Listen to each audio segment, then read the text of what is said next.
CFL. First up, we head to Edmonton, where the Elks and the Tiger Cats meet for the first time in 2025. The two teams going in opposite directions, with the Elks losers of 2 straight and the Tiger Cats winners of 5 in a row. Edmonton, Hamilton, coming up next.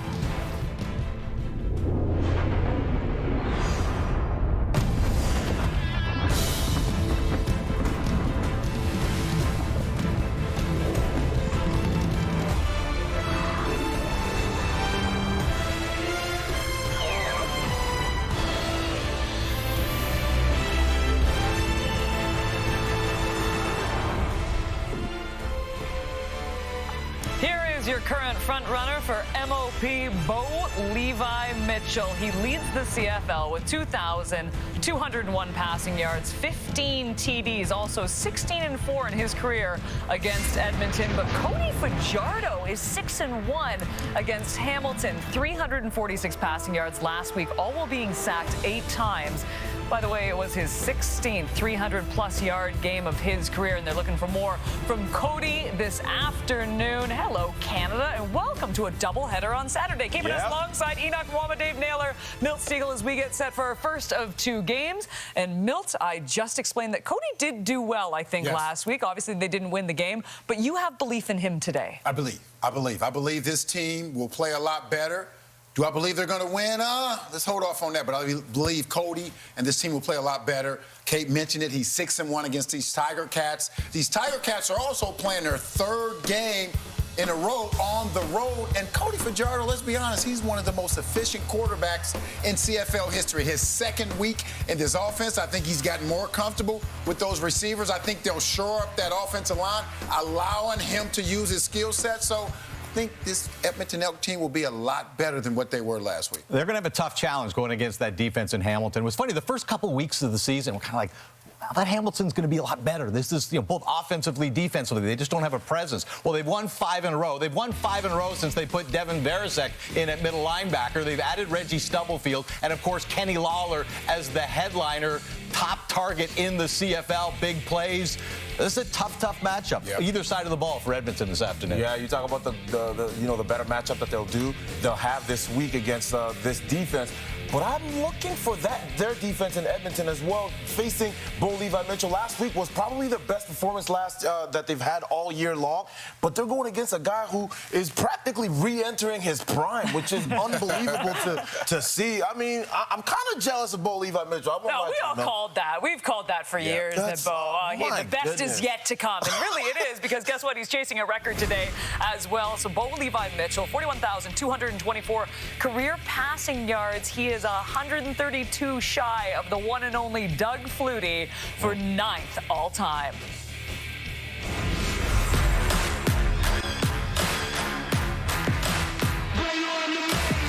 Their first 5-game winning streak since 2019.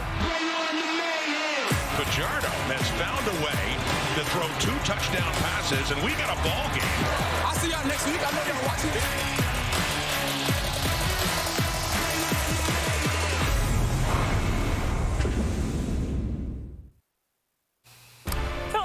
Of Delburn, Alberta. This is your chance to win big thanks to Save on Foods' $1 million touchdown to win. If the kickoff is returned for a touchdown, you could win groceries for a year. If 2 kickoffs are returned for touchdowns, you could also win $1 million. Good luck, Philip. Let's get you to Farhan Malji and Paul LaPolice.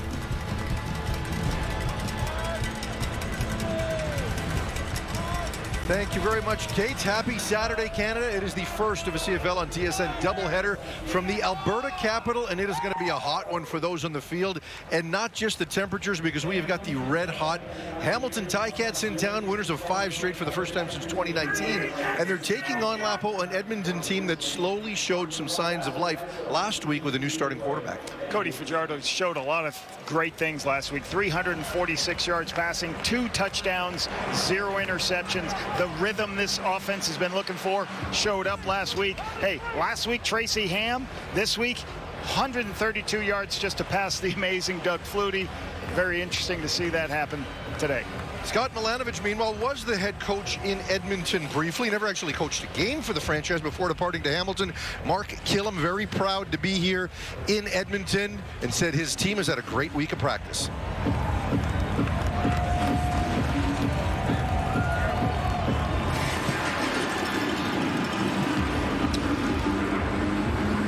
As I mentioned, speaking to Mark Killam a couple of days ago, he said his team, he believes, is still fully bought in, and they've had their best practice week of the season.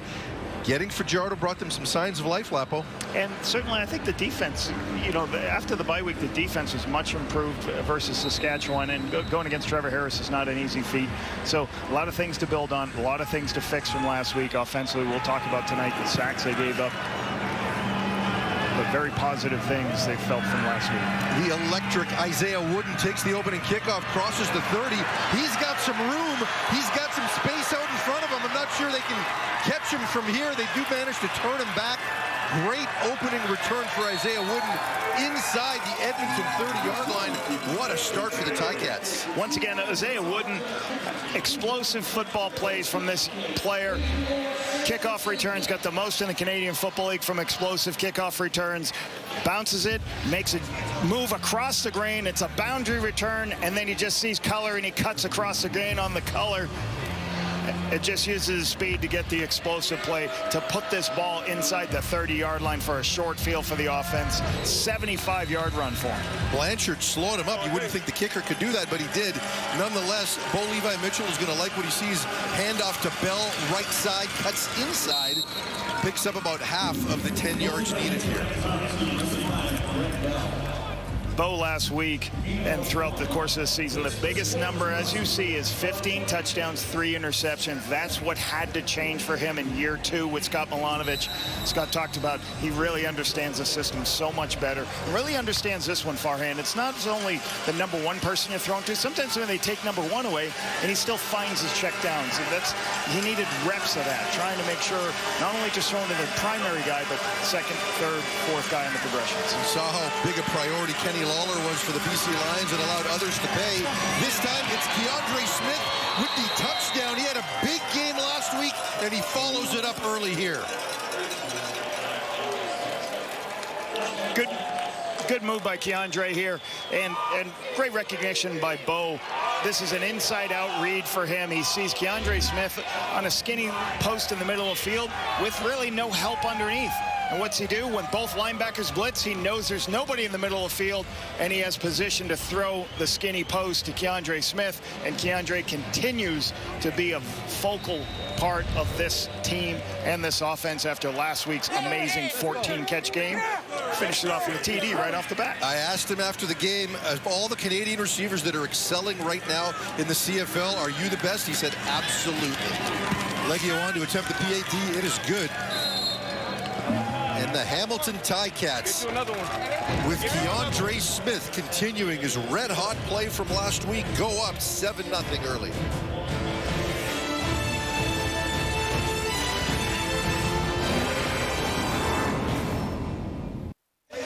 Great special teams, leads to a short field, leads to an easy touchdown for Bo Levi, Keandre Smith. First thing look at here, if you want to look at quarterback, if you play the game as a quarterback, safety's kick to this side of the field. I'm going to clear that. Now when the ball snap, both these linebackers go. When that happens, there's too much space on the skinny post. That's where Bo was looking. He saw it immediately, he saw the width on the outside. Kobe Williams falls down. Too much space for Keandre Smith. More importantly, for Bo Levi Mitchell, recognizes that picture.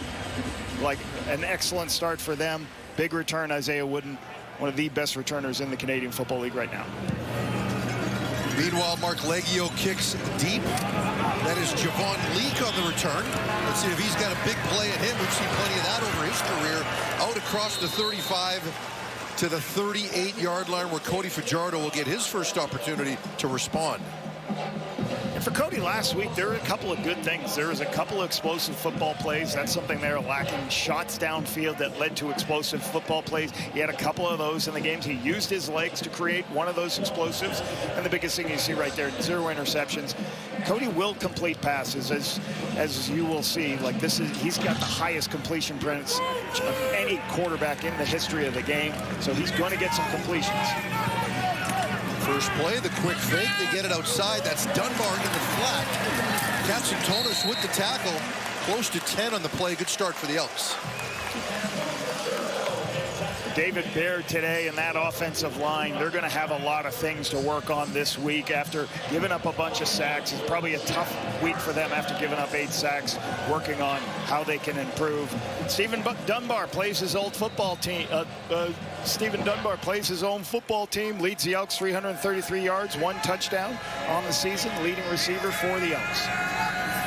They gave them the first down on that play. This time the handoff to Rankin. Gets across the 50-yard line.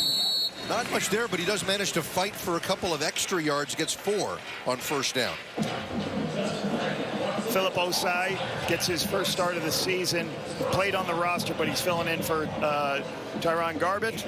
Devin Varasek, I talked to GM Ted Gavaya this morning. We talked about Varasek. He just said, hey, his tools were so athletic. He had a huge ceiling. We had to draft him. Destin Talbot, first in the CFL with 7 pass knockdowns from that impressive boundary halfback position. It's very hard to play. Second and medium for Edmonton. We haven't said a lot of that. This time, some pressure. The inside slant. That's complete to Curly Gittens Jr. More than enough for the first down. Good recognition by Cody Fajardo. Cody seeing that there's a little bit of pressure. Ticats bring in. You see these 2 linebackers standing right at the line of scrimmage. They're gonna blitz, try to get to the quarterback. There's a free rusher. What's he do? Takes the ball, gets the ball out of his hands to the quick, earliest pass he can for a location. And like you said, Farhad, second and medium helped them get that first down. Last week, they only had 5 second mediums all game. 11 on that play. This time, again, the quick throw to Arkell Smith. Another productive play on first down, 8 yards there. But we do have a penalty flag on the play. So part of this, I like this early game planning. One of the things that happened last week for this football team is they were in terrible field position, situational football, second downs. They didn't have a second and short all game, Farhan. They had 2nd and 5. See, we got a holding bringing us back. Illegal interference, blocking downfield. Edmonton, number 6, a 10-yard penalty. Will replay first down. Productive drive stalls, potentially stalls, thanks to an unfortunate penalty here for Edmonton. Mark Killam won't like that. On a pass play, you're not supposed to block downfield. The ball has to be behind the line of scrimmage. So they're doing a screen pass here. Okay, and then the ball goes past the line of scrimmage on the other side. You can't have it a completion on one side with a screen on the other. This time, Fajardo drops back, has an open receiver. It's Gittens Jr. again, but we've got another penalty flag in the backfield here. Let's see who this is against. Major foul, roughing the passer. Hamilton, number 91. 15-yard penalty will be enforced from the end of the play, and a first down.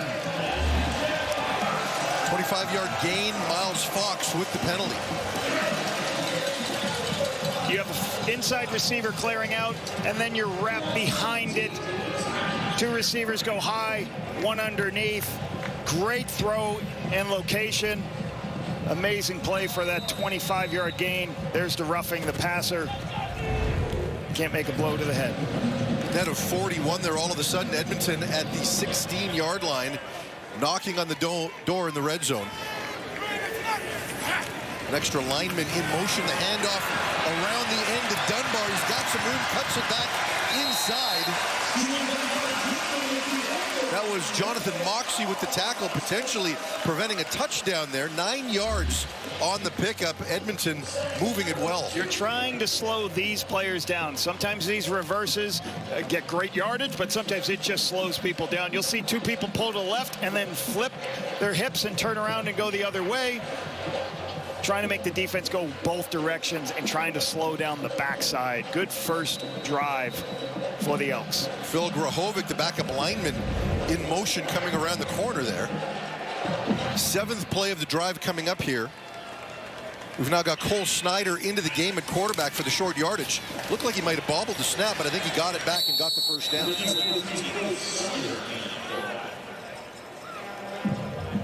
It'll be close.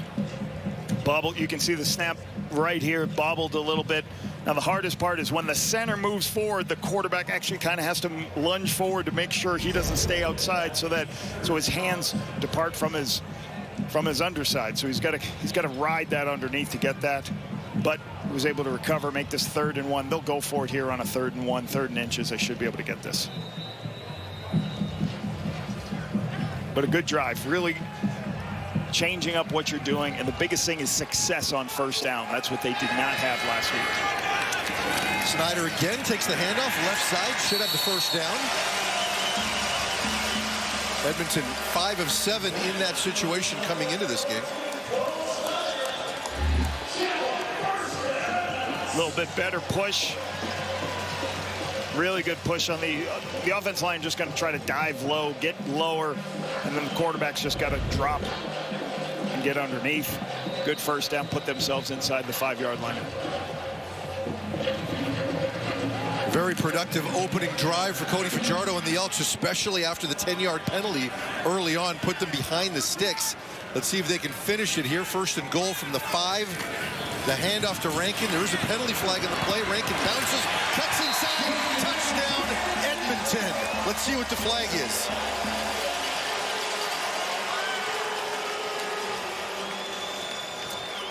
Could be possibly an Edmonton, we Offside. Edmonton number 6, a 5-yard penalty. We're going to replay first down. Second penalty of this drive for Steven Dunbar. These are just so difficult to get these penalty. Like, you can see him right here's the line of scrimmage. You can see his foot, so he lined up offsides. You can't have these mental error penalties inside the 5-yard line, just especially when he's just running down the sideline and he's just going to run away. Just a difficult penalty to take to back your team up. What's interesting in that situation is if you are in motion, all your back leg has to do is be behind the line, which it was there, but different when you're aligned, I suppose. Now it brings up first and goal. Rankin again, and he scores, this time from 10 yards out. Justin Rankin down at the middle of Hamilton's defense. Collapsing the defensive line is one of the staples you need to do when you have big offensive linemen who can lean on people. You watch Boyko, just keep an eye on what he does to the defense. And Rankin recognizes it, and he winds it right back behind, sees that huge area. Wilburn tries to go in at his legs. You're not going to make it a leg tackle on him. Great run, but great job by the O-line to start this game, getting off the ball, Farhan, after a tough week last week. A 10-play drive, 72 yards, almost 5.5 minutes off the clock. We haven't seen a lot of that with Edmonton, and they overcame penalties twice on that drive to finish it off with 6. Big pass play, huge, explosive, beat the blitz on a first down conversion. Good drive. Blanchard on to attempt the PAT to tie things up, and he does. Midway through the first quarter, Edmonton responds with a long drive for a touchdown. Justin Rankin.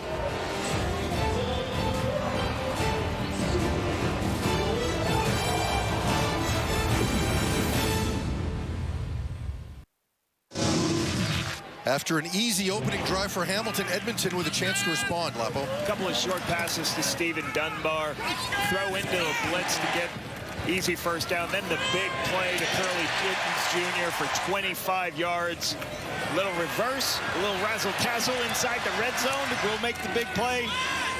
And Rankin overcomes the penalty, gets the ball in the end zone. All right, this is what this team needs to do on offense. They need to be productive on first down. They can't be in long yardage situations, and they actually overcame a couple of penalties. So great opening drive for the offense. Isaiah Wooden went 75 yards on the opening kickoff. Let's see what he does here. Across the 30, bounces away from traffic, brought down at the 34-yard line. Much better effort by the special teams of Edmonton. Yeah, looking forward to this. Take a look at this as we keep looking at these returns. It wouldn't, you know, when you talk to Dennis McKnight, he just said these guys just electrify everybody in our special teams room. They want to play for him. They know every time he touches the ball, it could be a huge explosive play. And one of the reasons that this team is so much better at special teams this year is a 2-play drive for Hamilton the last time out. Just have some extra offensive linemen. The pass outside goes to Giovanni Robinson. 15 yards on first down. Brendan Revenberg, the veteran of this O-line, looked great last week.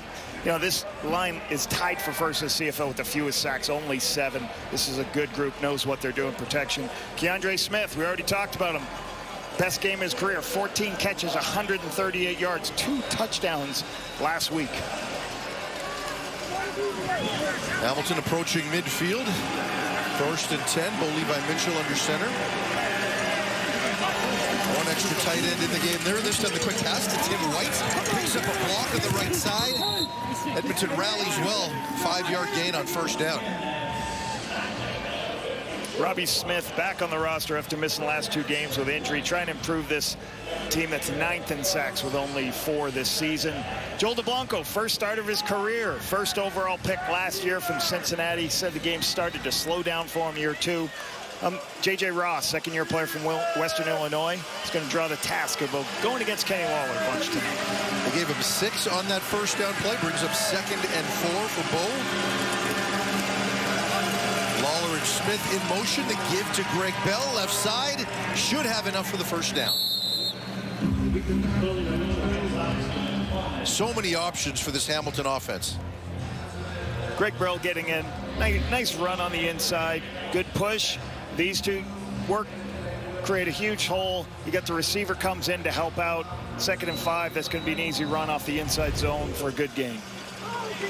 Scott Milanovic talks so much about, like, part of this game for him has been when he came back is how the importance the run game has to be to the success of his football team. Isaiah Wooden in the backfield takes the swing pass from Mitchell. Has some room, still on his feet, brought down after another 1st down at the Edmonton 40-yard line. Speaking of run game, this is just a run, even though you're throwing it on the outside. You got 3 blockers at the point of attack, and then you just flip it outside and say, all right, we're going to get our speed players in space, let them run with the football, and see how many yards we can get. And that's great to stay on schedule. You know, just an extended run to get you a 1st down. 4 receivers already in the action for Hamilton in the 1st quarter here. This time, Tim White with the quick pass. Breaks the 1st tackle, run out of bounds. Close to 4 on that play, maybe 5. This is part of the game you have where Tim White's on a screen pass, and if there's some pressure for blitz, what do? I don't want to run the ball into a blitz. I'm going to throw it on the outside. So you have Tim White, Kenny Lawler on one side.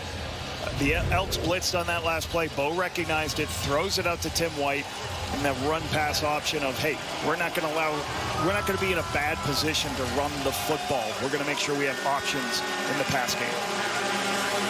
Extra offensive lineman into the game for Hamilton. This time Mitchell stepping up into the pocket, looks for an opening, can't find one. Scrambles himself, gets close to the 1st down, probably a little short. Let's see where they mark it.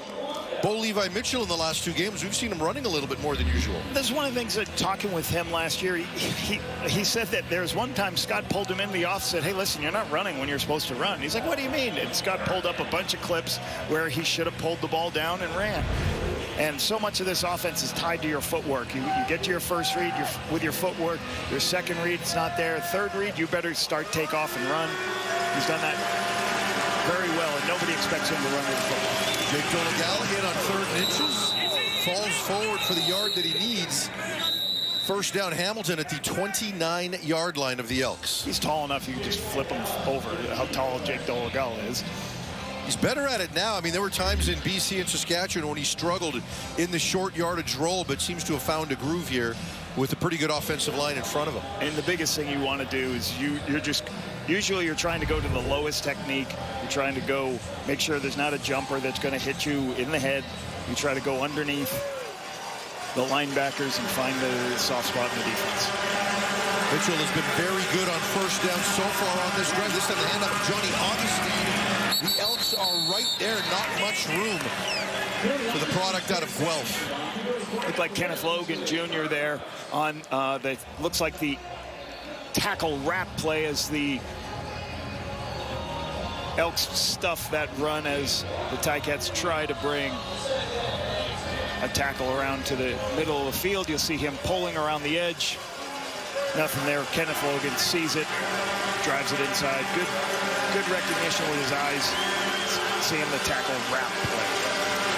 A rare 2nd and long for Hamilton here. Mitchell drops back the pass, has time, has to move around, avoids the sack, still on his feet. Let's see where he goes with it. It's DeAndre Smith with a big gain inside the 5-yard line. The can't bring Mitchell down, and he makes them pay for 26 yards. Dangerous ability to use your legs. The Elks have got it. They've got him in coverage. Bo can't find his first throw. He can't find it. He's going to his second. Now he's scrambling. Can't find his third. Tyreek Johnson's trying to get a piece to him. He gets away. That's the hardest part of the mobility position. Sooner or later, you can't cover all day long. Keandre Smith on the sideline makes the play for a 26-yard gain. Yeah, he didn't have much room, but just the perfect pass by Mitchell in that situation. Mitchell stays in the game, hands off to Greg Bell, and he is into the end zone for a touchdown. Hamilton responds. 3 drives in this game, Lapo, all 3 ending in the end zone with touchdowns. Good position, and when you're in these close end zone shots, you're going to just put a bunch of offensive linemen in and watch. You're going to see people going like this, but you're going to pull people over to this way. And what you're building is a big wall. You separate the defense and then pull people from the backside of the play, and the back finds the crease. So great down blocks, great pull around on the power play for the touchdown for Bell. Excellent drive and response by the Ticats. Another 10-play drive, 76 yards, just under 5 minutes on that one. A short drive early. This time Hamilton long drives it. Mark Leggio on to attempt the PAT. It is good. We got nice round football numbers, 14-7. No single points, no rouges. We got an entertaining football game here at Commonwealth.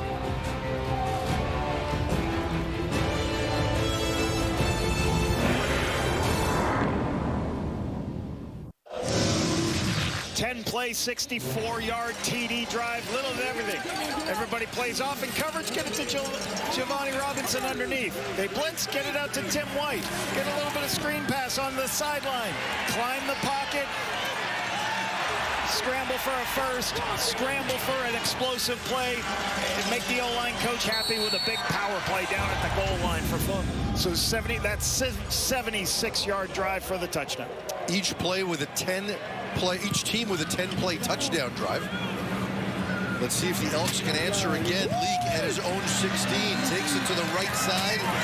Not much of a crease there.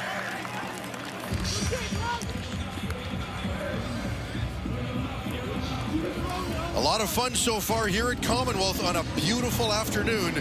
We'll be back with Edmonton holding the ball.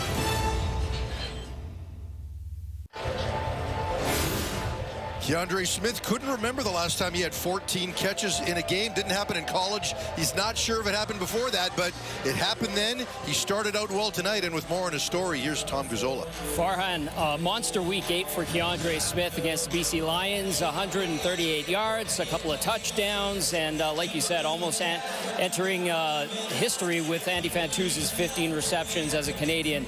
Not quite there with the 14, but Keandre has deep CFL roots. His dad, Adrian, played from 94 to 05 in the CFL, and Keandre said he learned a lot from guys like Michael Bishop, Damon Allen, Jordan Younger, as his dad lived with them during their time as Argonauts, and he said he admired guys like Arlen Bruce and G. Roy Simon, our very own Milt Stegall. He said he knew he would be a football player, even though his dad wanted him to play baseball, so making his mark early on here, guys. Adrian was never at a loss for words. This time, Cody Fajardo finds Stephen Dunbar. Gets out near midfield. Nice look on the RPO, 24 yards for Dunbar. What makes good is when you're running the football, everybody starts crowding the box. You got a couple extra linemen here, extra blocker right here, fake to the tailback, and then watch everybody come down. When you pull linemen, people drop down, gives you an opportunity to throw to Dunbar underneath that for that 24-yard gain. Stephen Dunbar, good run action pass play. Dunbar's been all over the stat sheet in this one. Rankin this time with the first down carry, not much there. Maybe a yard on the play will bring up 2nd and long. The power play basically what happens a lot of times is when you start pulling, and I will love what the Edmonton Elks are pulling linemen, or linemen go in different directions, all the linebackers bite up. You saw that on that last play. That's how Stephen Dunbar became so wide open. It's a good executed drive by Jordan McSimic. Calm plays, keep this Ticat defense off balance. No option for the quarterback to pull on a play like that, which has happened a lot this year, which has led to a lack of run attempts, which we'll get into in a minute. Meanwhile, 2nd and 9, Fajardo can't escape, and he is brought down. That is Reggie Stubblefield finishing off the sack. Big loss on the play, which will force Edmonton to punt. The talented Reggie Stubblefield, he's great when he's around the box. You'll see everybody at the line of scrimmage and people blitz off the edge as Cody starts climbing back up the pocket. Looks like some hands get on him, and then Reggie Stubblefield can finish him off. A little bit of zone pressure there from the Ticats, trying to show one look, drop people out. Stubblefield's in to clean it up as he scrambles. Cody Grace on to attempt the first punt of the game. Grace gets an end-over-end punt. Isaiah Wooden lets it bounce, takes it inside his own 5. That one's not going to make it to the end zone, but it might create some space for Wooden. Cuts back inside, brought down inside his own 20. Looked like he might have had some room there after the 57-yard punt. Well, that's one of the harder things when you're trying to get everybody away from the punter. You don't want to take a no yards penalty. You still got to cover off and don't give him a lane where he can avoid left. That's the end of an entertaining first quarter with Hamilton out in front 14-7 on a beautiful afternoon here at Commonwealth. We will be back with the second quarter when we return.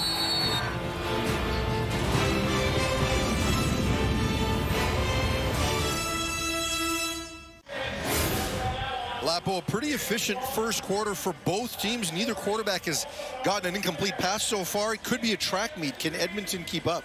Well, I don't want it to be a track meet. How about that? Let's get Edmonton, the Elks defense, get a takeaway. They don't have any takeaways this season. They only got 1 interception all year, and it's by Jake Cerezo. Let's get this Elk defense help out the offense, get a couple of takeaways, create a short field. I like what the Elks are doing offensively right now. Some downhill runs, got some good rushing yardage, allowing some of that play actions to happen. Cody's got some nice completion percentage, and they're managing their down and distance better. And what I mean by that is they're not in terrible positions. They can overcome the yardage they need for the first downs. Just had a look at Jordan McSimic there, who's been under some criticism for not running the ball enough. We saw a little bit more of that in the first quarter with Justin Rankin. But now it's Hamilton's turn. Their offense seems to look good in any situation right now. This time inside their own 20. They had a 10-play drive the last time. This one opens up with the first catch of the game for Kenny Lawler. Meanwhile, back in the studio, Milt Stiegel is excited every time Kenny Lawler goes a quarter without a completion. Oh, well, yeah, Milt loves the excitement. I'm sure Milt would love to see him get 22 touchdowns till the end of the season. Yeah. Just keep the records where you want them. It's hard. I would say this from the records from what Milt, I was with Milt in those days. The coverages are so much different nowadays than they were back in 02. There's a lot more just 3 deep in man coverage. There's so many different coverages now quarterbacks and receivers have to face. 4 yards on that play, 2nd and 6 for Bo. This time he checks it down. Keandre Smith, you think he's going to come up short of the first down. That's a big stop for Edmonton the way things are going. Primary throw is covered. Secondary throw is covered. Bo flips his hips, throws the check down underneath. And when he does that, the Edmonton Elks rally up and make the tackle. Why? Because they didn't give up a big yardage gain on first down, so they can rally and tackle Keandre Smith right here and get him off the field. This is exactly what this Elks defense needed to do. Give the ball back. Let this Elks offense keep doing more with Cody Fajardo at the helm. The first 2 and out of the game by either team. Javon Leak back to take this. A real good punt. Takes it inside his own 30-yard line. A 54-yard punt. He's looking for some room on the right side. He could have something here. Javon Leak across the 50, across midfield, into Edmonton territory. Strong return for Edmonton as they look to tie this game. Their defense got it done. Their special teams followed up. Cody Fajardo and the offense coming back out in very good field position after the Javon Leak return.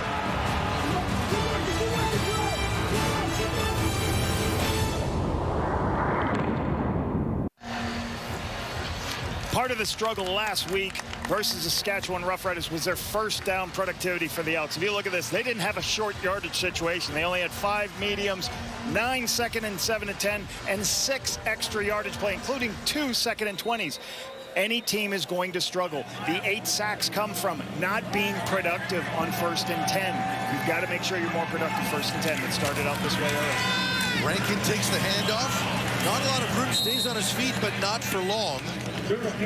Jonathan Moxey comes in to clean things up for Hamilton and limit the game. And last week, Cody also said this sack right here was Cody's fault. He should have handed the ball off. When I watch that on film, there's a couple of there are Cody's fault, and the O-line struggled at times, but you are going to struggle when it's 2nd and 20, and everybody in the stadium knows you're throwing the football. So if you're productive on 1st downs, you get big plays on 1st downs, and you put yourself in 2nd and short positions, you don't have to face that awesome pass rush of your opponents. Hamilton showing blitz here. Fajardo finds a completion. This time it's Arkell Smith. Good enough for the 1st down. Close to the 25-yard line. Fajardo takes a hit to make the play for 21 yards and a 1st down. Zone pressure. Bringing the boundary halfback across. Tell coming across. Takes a shot. But Cody recognizes that this is a zone blitz. There's space. Throws it in the hole. When you zone blitz like that, it's going to open up big windows. Nice throw to Arkell Smith. This time the quick throw, left side. Stephen Dunbar again breaks a tackle, headed for the end zone. Dunbar knocked out of bounds by Stavros Konstantonis before he could cross the goal line. 25 yards to the 1-yard line. Edmonton knocking on the door. Quick throws, ball out of the quarterback's hands. Doesn't really matter about your O-line, your pass rush. Quick throw to the sideline on the outcut. Tough to overplay it. Jamal Peters overplays it too much. Stephen Dunbar gets upfield, put the ball at the 1-yard line. What a response this would be for Edmonton. Getting a 2-and-out, a good return, followed by a pretty effective drive here if it ends in the end zone. It's good to get your crowd into the game here. High odds of touchdown here. Snyder into the end zone, touchdown Edmonton.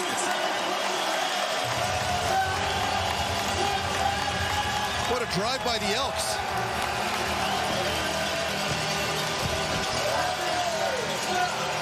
It's like Snyder's first touchdown. He's taking the football with him. Look at this drone shot we got. Oh, my goodness. Off tackle wedge. Don't go where all the big guys are, right over the center. Slide it a little bit to the left. Good push underneath. It's like his first touchdown. I saw him grab the football to take off.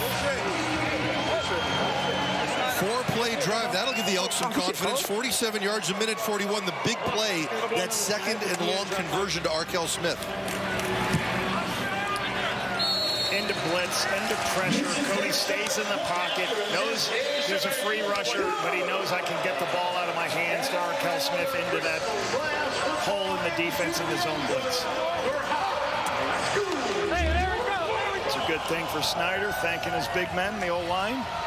Slides off tackle, keep your feet moving, stay below the high linebackers, fall into the end zone. Finish with your feet in the end zone, keeping the ball for his first touchdown of his career. And the first player from the sideline to come on to greet him was Cody Fajardo, who went out to the numbers to congratulate him. Eastern Michigan product, Snyder. Fajardo and Trey Ford on the sidelines there. Equipment staff's making sure to take care of that ball. That'll go in a trophy case. Yep, so then they put tape over it. For those who know, they'll put tape. Cole Snyder, first touchdown. A lot of people get it painted, and they'll paint and write all that. It goes up in your office. How many have you got in your office? I got 3 or 4. I got a couple Grey Cup ones. I got first wins as head coaches at other organizations. Yeah, it's pretty cool. I have Milt Stiegel's game ball when he got the 23rd touchdown. I don't think it's the 23rd ball, but there's a game ball given, and he gave it to me. Nice. In 2002. Talked about that the other night. Meanwhile, the kickoff goes to Isaiah Wooden. Actually, no, it's not Wooden this time. It's Deshaun Amos. Sorry, make that Jonathan Moxey at the 25-yard line before being brought down across the 25. Good decision by Edmonton. Kick the ball away from Wooden. Yeah, that's why you're going to. Look at Bo right here. This is a pretty amazing stat and how he goes through his career. I remember his first game was in Winnipeg, gets his start, and he's getting better and better as you get. The best thing for a quarterback, the more time you get to see it, the pictures get easier. He's actually getting better in a new system. With Scott Milanovic has been exposed to a new system. He's able to respond very well in his second year in the system. And it takes time to go to these systems. 38 yards away from passing Doug Flutie. This time the quick flip to Tim White. His counts as a pass should be good enough for the first down. Chipping away.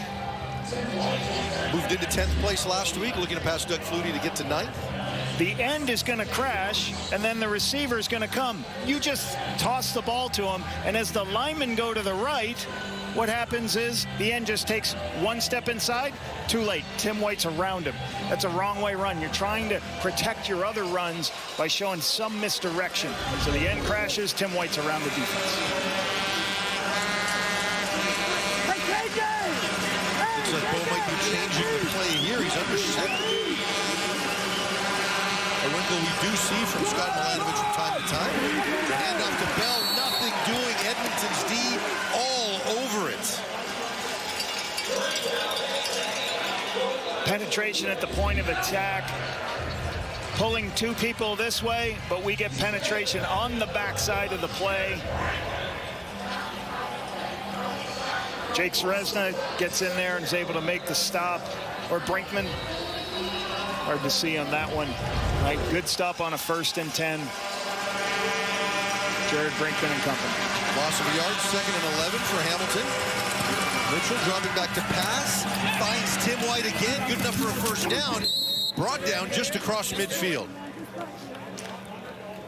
This is where the Elks defense has struggled. 9th in completion percentage against. So Tim White breaks in, pretending it's a dig, and then he breaks out. You do that to keep the will linebacker inside from expanding, and then you work back out to the sideline for a big first down completion. The Elks got to get better at the pass completion percentage. Passing TDs are 9th. Pass efficiency, they're 9th. Stopping the pass, very improvement. This time the handoff to Greg Bell. Cuts inside. Good gain on first down. Picks up close to 7, maybe 6. You know, talking with Scott Milanovic this week, he was talking about, you know, his time with Bo Levi. He's like, it took the same thing when he was with Ricky Ray. He said there was time with Ricky Ray, their Grey Cup season in 2012. It took till halfway through the season that it looked like Ricky knew how to play within Scott's system, and Scott knew how to call plays for Ricky.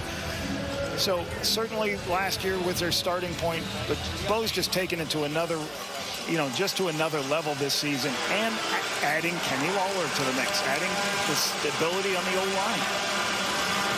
This time the fake to Bell. Bo rolls to his right, and the pass is knocked down. That is Noah Taylor, the defensive end with the knockdown. That's the first incompletion of the game. Zone read. Bo ends up pulling this, but watch the recovery by Noah Taylor. Noah Taylor's going to start in. Bo pulls it, gets in the throwing lane, knocks the ball down. You need athletic ends on the perimeter because you're going to get put in that bind all the time. We're going to chase down the running back and then pull and play contain for the quarterback. Excellent play by Noah Taylor there on the 50-50 defensive end. Punting situation for Hamilton. High end-over-end punt. League is going to take it at his own 17. Bounces to his left. Not much room there. Heads out of bounds. Cody Fajardo and the Elks offense with an opportunity. We will hear more about the future of the Elks quarterback from Tom Guzzola when we return to Commonwealth.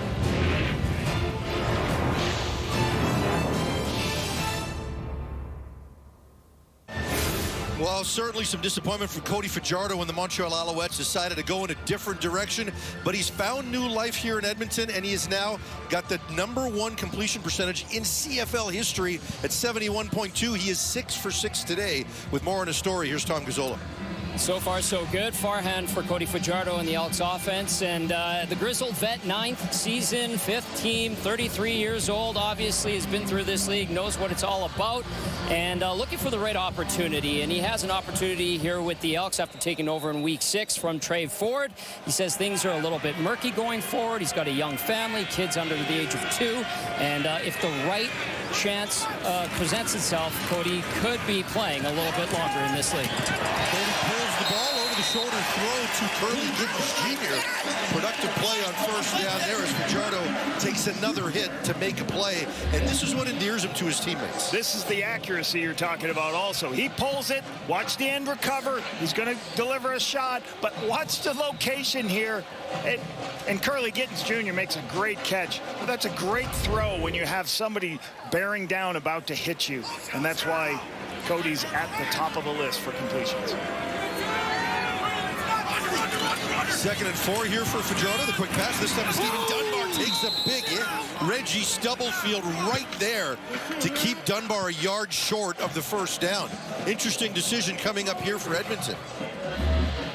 You're going to see some extra rushers, a lot of blitzes coming. You got Hauser, the defensive end, inside. See both defensive ends come inside.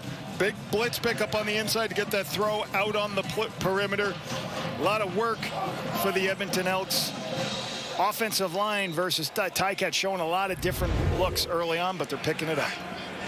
First 2 and out of the game for the Elks. Grace on to attempt to punt here. Nice high spiral, which puts Isaiah Wooden to his own 20-yard line.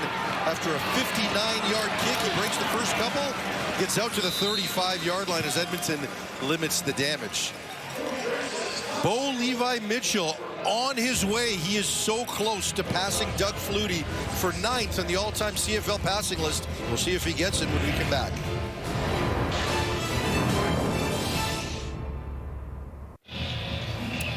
During his heyday, all Bo Levi Mitchell ever did was win games, especially in those early seasons in Calgary. He now has joined a pretty exclusive list here, moving into 7th place all-time in wins. Being in Calgary was such a good place for him with obviously John Huffnagel, Dave Dickinson. He was able to really learn the game from 2 of the greats in the CFL. All showing blitz. Let's see if Mitchell changes the play here.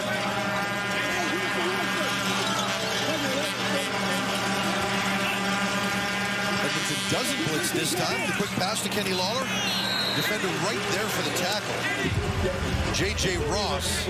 And Bo is now 6 yards away from passing Doug Flutie to move into 9th place on the all-time passing list. A lot less huddling up from this Ticats offense because they want Bo to be back, looking at the coverage, seeing what's happening, changing plays at the line of scrimmage. Allows Bo to see what's happening from the defensive standpoint. It also allows him to get out of a bad play. So they try not to huddle anymore to conserve time to be able to see the defense. 2nd and 4 this time. Bo going deep. That one a little underthrown. Got caught up there on his way to Kenny Lawler. You know that Bo wanted to break the record with a long ball, didn't you? Kenny Lawler on the double move, taking the opportunity. They got him open. See Kenny Lawler right here. He's going to come up, in, and then go. I don't know if it's quite a sluggo. It's a deeper one. Goes in on a dig or a curl and go. All you have to do is stop, feet. Tyrell Ford's looking into the backfield a little bit. Just underthrown. I'm sure Bo would love to have that one back. Tyrell Ford pretty happy with how that one ended. And another 2 and out for Hamilton, something we've now seen twice. We haven't seen a lot of that this season. Javon Leake takes the punt at his own 20-yard line. Fights his way for maybe 8 yards.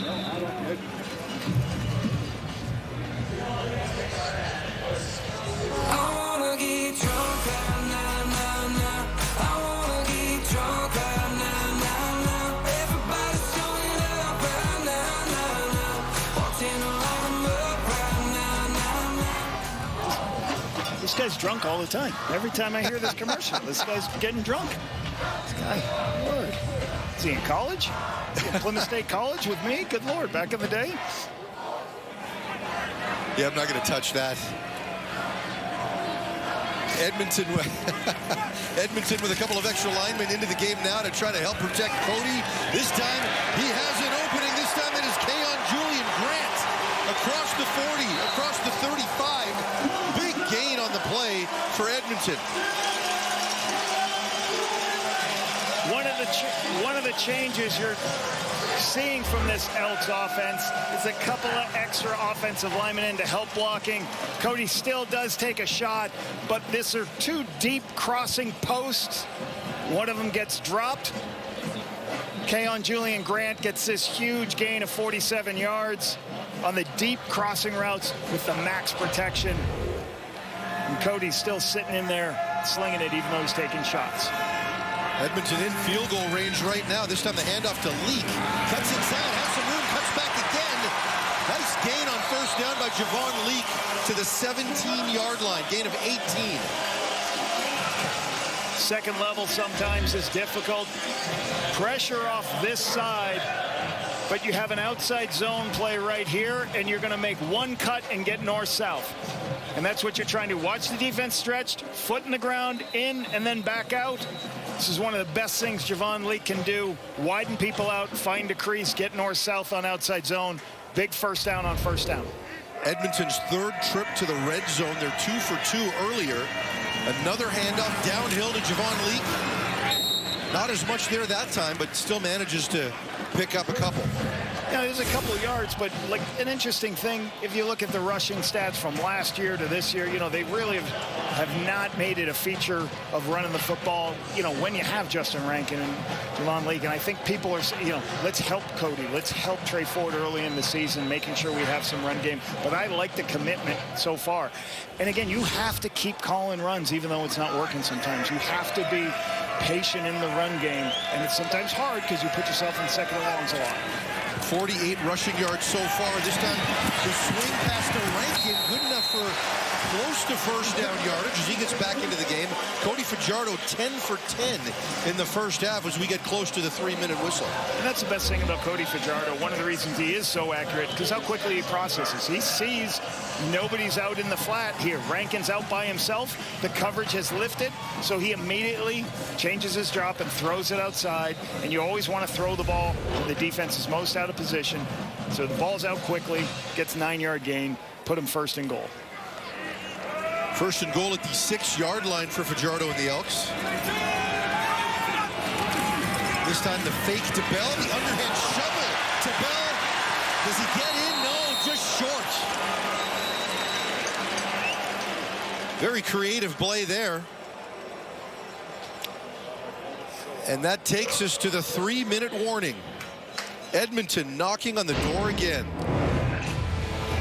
Cody Fajardo with the flip. Underhand flip. Nice tackle by Wilburn to prevent the touchdown.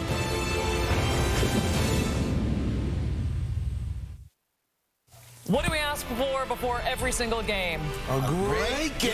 And what do we got? A great game. By the way, And Bill lots of Stiegel, scoring. he may be a fortune teller at this point. I got to tell you, he talked about Willie yesterday. He talked about Cody in the pregame today. Listen to Milt, people.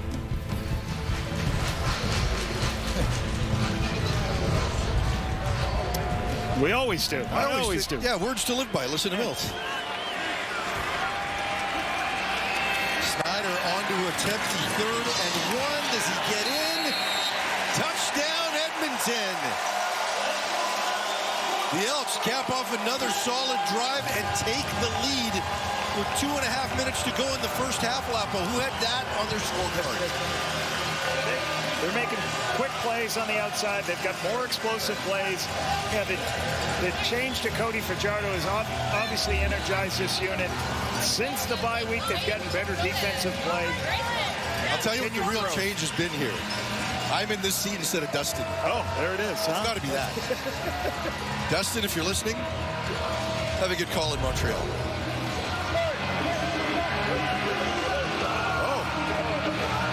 Let's take a look. Is this before the kick here? We got to take a look at the replay center and see if they call this a touchdown or not. There was a lot of penetration that stopped it. After automatic review by the replay center. The ball carrier knee was down prior to reaching the goal line. The ball will be placed at the 1-yard line. It will be 3rd down. All right. Let's take a look. You're going to see penetration early on right here. You can see when you get stood up like that and stopped, Gregor McKellar gets dropped back. That just slows everything down. Wilburn can come off the edge, and the ball doesn't cross the white yard line. So that's going to pose this 3rd and 1. And 3rd and 1, you go for it right here. You trust your O-line. Find which way, go a little bit wider path on the wedge. Find an opportunity to get in. Yeah, Mark Killam didn't hesitate. He sent Cole Snyder back out there again, who already has his first career touchdown in this game. This time slides to the left. Nothing doing. Hamilton with the stop. Wow, what a turn of events here.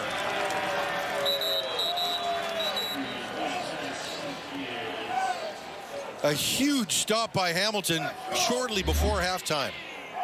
Deshaun Amos right here. You'll see Deshaun Amos. He's coming across, and he's the end man on line of scrimmage. You got to get inside before Deshaun Amos gets there. He doesn't. He gets pushed outside. Amos is there to make the stop. Once again, penetration from up front. Miles Fox created that. Miles Fox forces the quarterback back outside to Amos and then makes the stop. Huge stop when you talking about the 1-yard line, keeping him out of the end zone.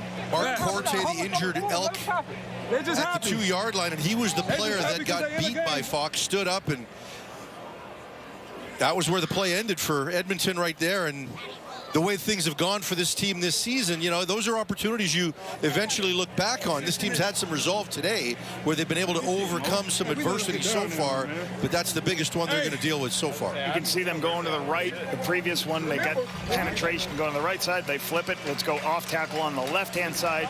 Once again, allowed some more penetration on that left one. Huge stop. Back them up. Let's see what Hamilton does here with 2:17 to go. Certainly plenty of time to make their way down the field. But how conservative are you at your own 1-yard line when you've also got to navigate the goalpost? Yeah, there's a couple of things you're going to do here. You're probably going to go on a hard cadence here. You should go hard cadence because there's really no penalty if you jump off sides. Bo's got to pull it down. The quick pass to Giovanni Robinson, and Edmonton right there. Ross with the tackle. In another situation in football backed up here.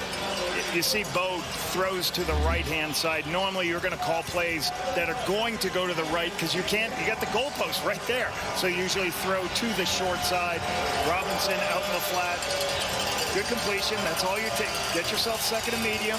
Just survive this and get the 1st down. Bo approaching that record right now. 2nd and 5. He's got bigger things to worry about.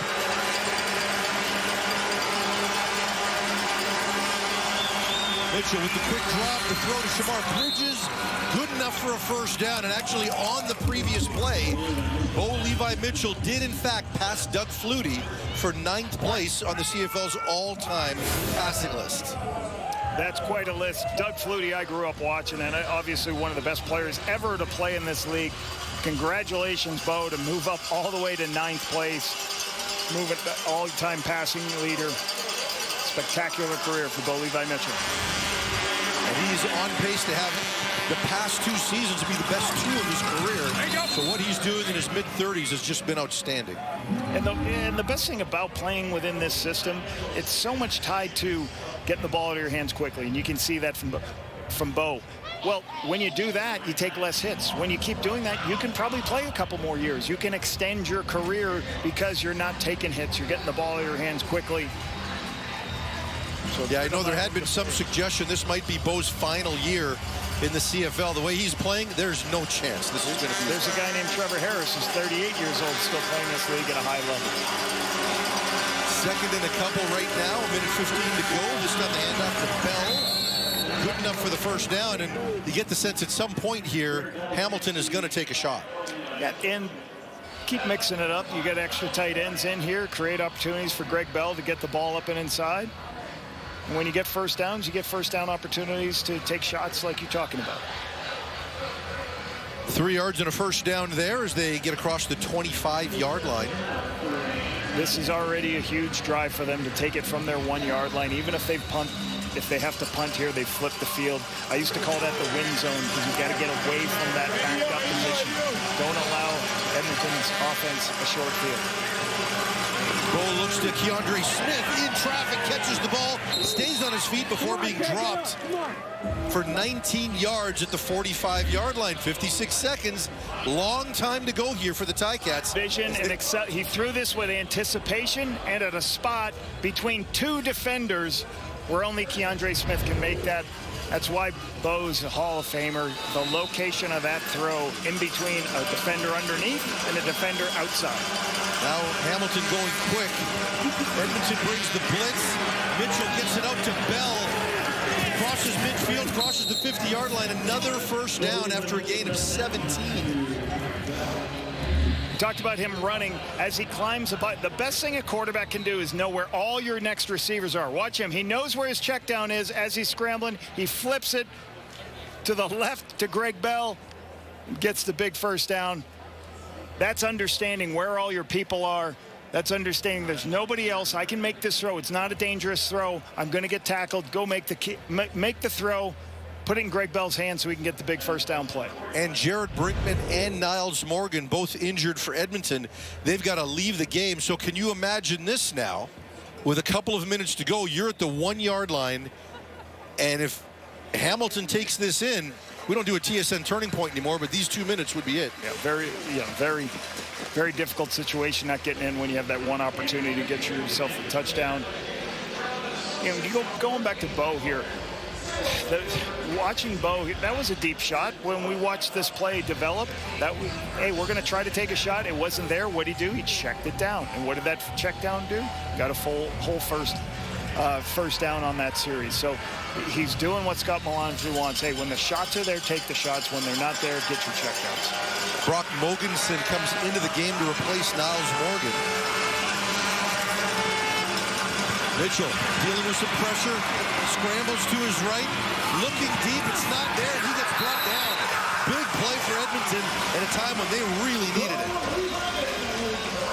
Good coverage by the Elks on the 4 receivers to the right. He's trying to look over there. Good coverage as he goes to scramble when contain is lost. Just can't find anybody else. Good coverage, picking people up as they go across. Logan with a good tackle in open field. That was a time-consuming play. Hamilton calls the timeout now with 25 seconds left. They're at the 51-yard line. Leggio hasn't attempted a field goal longer than 47 yards this season. We know how perfect he's been, but they need a little bit more to get him in position for a field goal. Not sure how aggressive they're going to be trying to get a touchdown in this situation. Maybe before that last play they would. Now it's probably field goal, would you say? Well, you're 2nd and 12, so you would have liked on that last play, instead of taking the hit, just throwing it away. That way you don't lose any yardage, in that situational football, trying to get yourself in field goal range.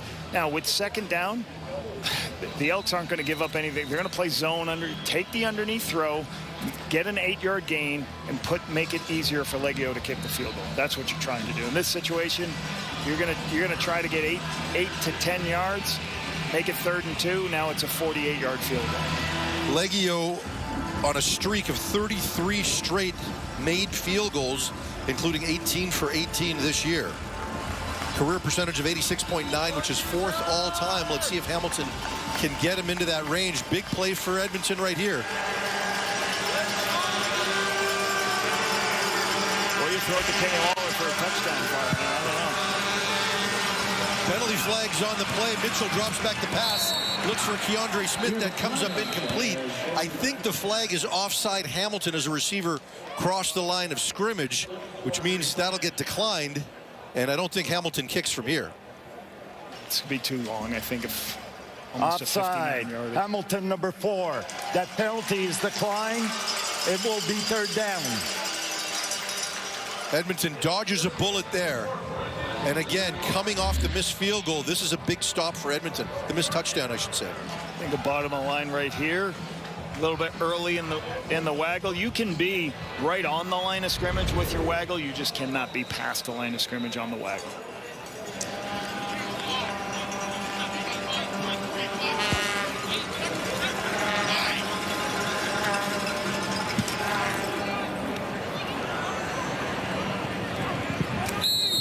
Lee kicks it out of bounds inside the 10-yard line with about 14 seconds to go here.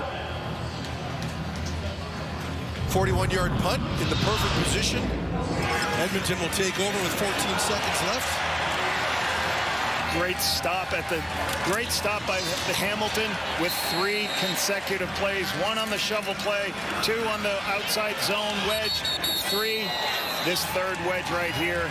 Amos and company stopping Snyder. Huge play. Doesn't even give, the best thing of this drive, it didn't give Edmonton opportunity, even get an opportunity to score right before the half. And that's what you're always trying to do. Take all the time off the clock so the Elks just have to go to victory offense. Fajardo with the kneel down. He'll have to do it one more time, and the Elks will get the ball to start the second half.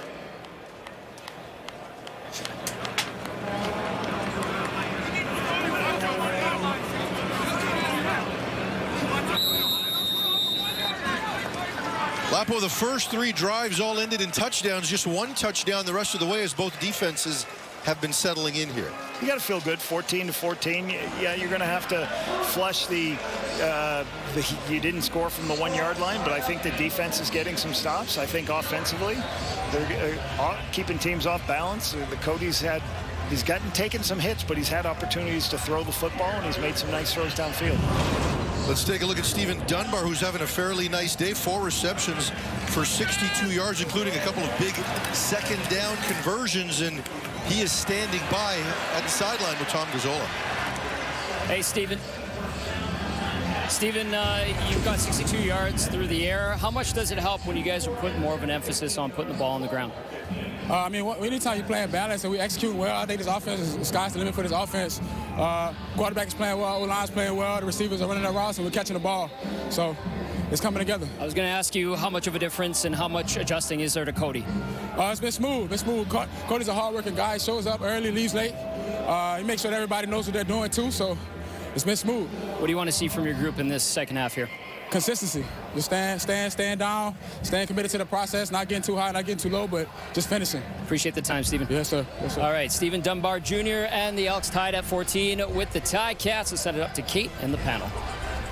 All right, Tom, and that panel is Enoch Mwamba, Dave Naylor, Milt Stiegel. Some interesting comments there by Stephen Dunbar winning the locker Jr. room. He is. He is. Cody Fajardo is clearly winning this locker room over as well, too. But look, I mean, you have to be happy with his performance. And let's say both these quarterbacks right now are playing out of their minds really till the end of that second quarter. Bo had been perfect as well. As we take a look at both their stats, Bo currently 16-19. He's got 184 in that 1 TD. Cody Fajardo is perfect. 11 for 11. 186 yards. And look, you can tell right now his team is buying in. And Milt, I'm really sick of giving you credit at this point. It's all I do on this show. But before this game, you said, especially after that game in SAS last week, you said watch Cody Fajardo and what he can do. And he is playing lights out right now. The clairvoyant Milt Stiegel strikes again. See, what am I doing? I walk in. Oh, my God. It's too much. First of all, congratulations to Bo Levi Mitchell for passing the great Doug Flutie. But I want to talk about Cody Fajardo. And in the offseason, I said this was the most important signing of the year. And I said that because, yes, Trey was their starter, but there was some uncertainty with Trey.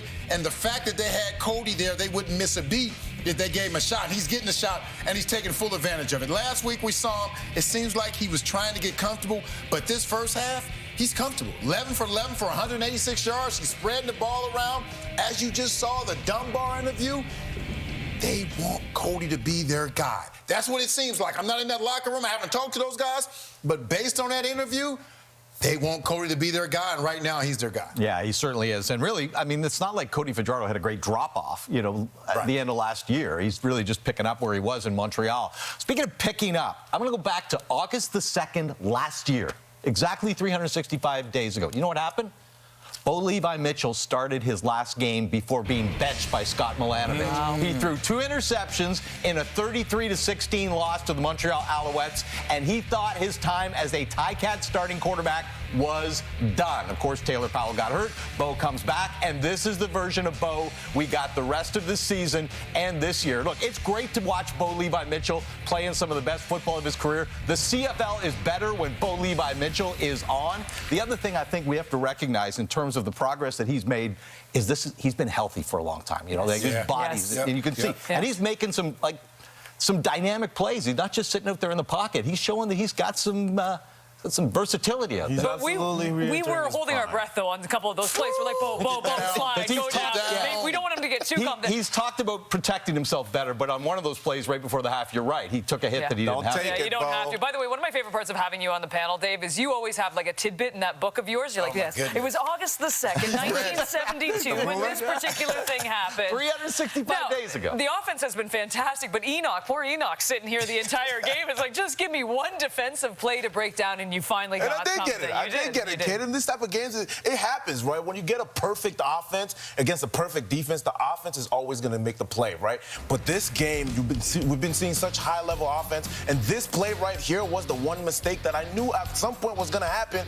offensively speaking, for the Edmonton Elks. You see here, Miles Fox gets penetration, and Deshaun Amos does not make a mistake when it comes to making the tackle and not letting the quarterback get into the end zone, and that is exactly that one play that they might have needed to take the advantage. And so you want to make sure that you continue to stay the course. It's tough as a defense to watch an offense continuously make plays down the field, keep going down the field and all of that. But at the end of the day, you got to stay the course and make those plays when they come to you. Feels like a game where one mistake is going to You're waiting for a team to make a mistake. You know what? I gave these 2 compliments. I'm going to give you a compliment, Enoch. You're like our Cody Fajardo. First in, last out, every single day. What I do, I'm trying to do it, man. I can't believe you said, hey. Come on, Milk. Give him a little credit. By the way, we have a great matchup, too, coming up. We thought that this was going to be the matchup of the day this afternoon between the Alouettes and the Riders, but this game tied at 14 seems to be the one so far.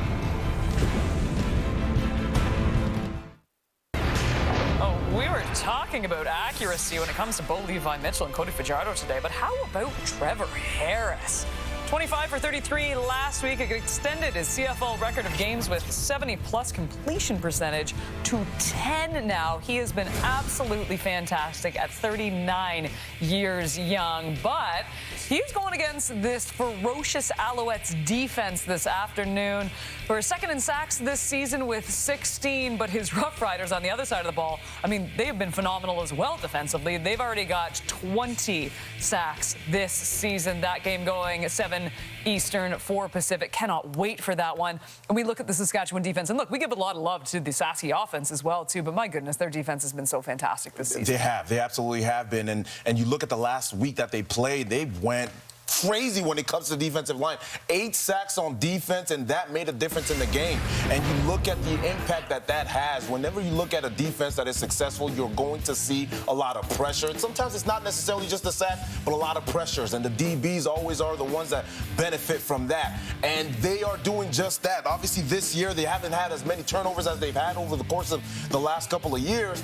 But this is where they want to get to, and it starts up front. They're doing just that. So when you're looking at these 2 defenses that we're going to watch and the matchup that it's going to be, you look at the Montreal Alouettes last week, they won against the Calgary Stampeders, but they didn't have any sacks at all. So I'm looking to see what kind of pressure they're going to generate tonight as well. Yeah, I think you're right. And Saskatchewan, I think on both sides of the ball, has done a great job controlling the line of scrimmage this season, getting sacks, preventing sacks, those kinds of things. The place they've been a little bit soft on defense has been on the back end, which, as you say, when you're getting that kind of pressure, it should alleviate some of the pressure that's on the back end of the defense. Interesting matchup today with McLeod Bethel-Thompson, a quarterback who's not that mobile. You know that they're going to be trying to get home, but he's also a big arm guy who can get the ball down the field. So I think some interesting dynamics to watch in that matchup. See if Saskatchewan can tighten up on the back end a little bit. Yeah, Enoch, you talked about that pressure that Montreal wants, where they're hoping that the Eliminator. He's back, baby. They're hoping he can help them out, and this is a special player. Say what you want to. Sean Lemon can play some football. He's the only current player with over 100 sacks quarterbacks. And Enoch, when did you join the CFL? 2011. That's the same year he joined it, but why is he still playing and you're not, He missed a year, though. So, well, he told me that. He said he felt like he got redshirt. He feels 23 now, so he's looking to have a big game. The fact that you're 36 and you're still playing, that says a lot about you. Special. He's a special player. So we're all excited to see how he plays in this game, and this Montreal defense just got a little bit better because the Eliminator is returned. And Sean Lemon, he's still involved with this team, and this whole team has so much respect for him in the locker room. And so sometimes when he gets in the game, whether he has a sack or not, he impacts the game. Well, we had to look up his age today, too. We're like, is he 36? Is he 30? To play that position at 36 years old. It's so rare to see. I know. Given everything else he's been through, it's surprising to see him there. Although we know Enoch could still do it. Come on. Do what? I chose to leave Milt. Yeah, he wanted to come here. I'm still shutting down offers right now. No, you're not. Offers no one's offered you anything. Look, Milt. Look. What jail offered you, Enoch? What's wrong with you? Happy Saturday, Canada. It is the first of a CFL on TSN doubleheader. It's DeAndre Smith with the touchdown. He had a big game last week versus the goal. Rankin again, and he scores. Justin Rankin has to move around and avoids the sack. He makes the pay for 26 yards. Nothing doing. Hamilton with the stop.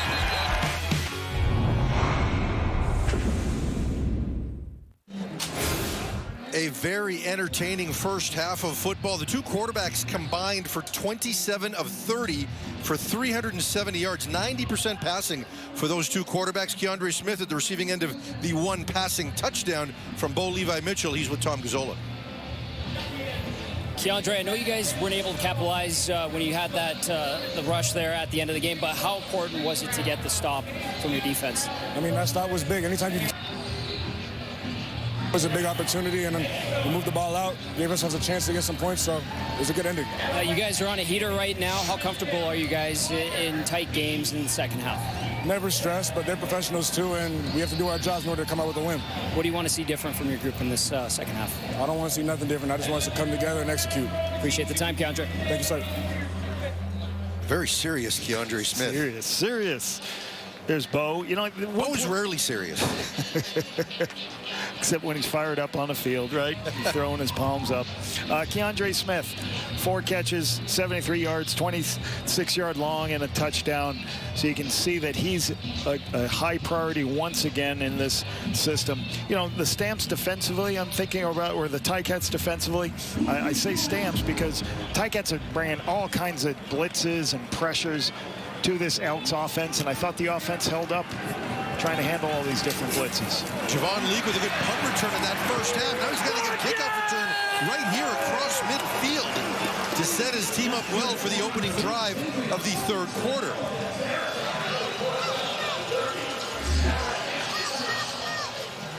Nice return, right up the numbers, bounce back in.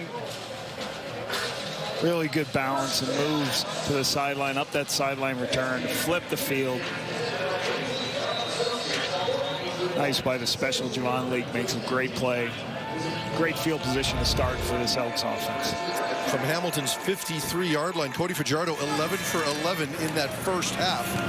This time Rankin bounces to his right, splits a pair of defenders and crosses the 40-yard line. Gain of 13, almost 14 to open up the third quarter. Once again, you can bounce it back when teams overplay, and that's what Rankin does. As you see, he starts one way, he sees color flash, bounces it, winds it all the way back for the big first down on first down. With extra tight ends in the game, Farhan, some extra stuff. Yeah, Devin Varasek with the tackle, and he's the injured Ticat right now. Varasek's been a real impactful player for this team since taking over as the starter in week 3. Began with the interception return for a touchdown in his first game as a starter, and has been pretty noticeable throughout. The number 2 selection in the 2025 CFL draft. Yeah, as I said off the top of the show, you know, I talked to Ted Gavai today, and we talked about Varasek, and he just said, you know, the guy hasn't played a ton of football. I think his ceiling, when he gets with some of these professional coaches, he's going to improve. We knew his testing was out through the roof. You know, he was fast, big, strong. Let's see what happens here to him. Makes the tackle, gets rolled, his head hits the ground. Up on. Talking to Stavros Katsantonis about the new starting inside linebacker, and he said that this guy looks like he can squat the building and still run 4.5. We'll come back to see how the linebacker's doing. Who needs a 70% completion when you can be 100%, 11 for 11, and it wasn't just short checkdowns. There was some downfield throws like this one right here. There's throws versus duress. He's on point, in rhythm, making plays. The underneath shovel play. Stephen Dunbar's got 4 catches, 62 yards.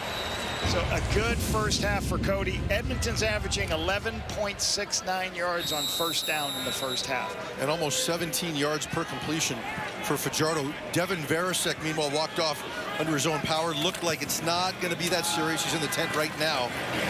Rankin with the carry there gets 5 yards on first down. Varasek pointing to his back before he went into the tunnel. Or into the tent, I should say. Ryan Baker coming in to replace him. Baker, who started a good chunk of games last year at the inside linebacker spot.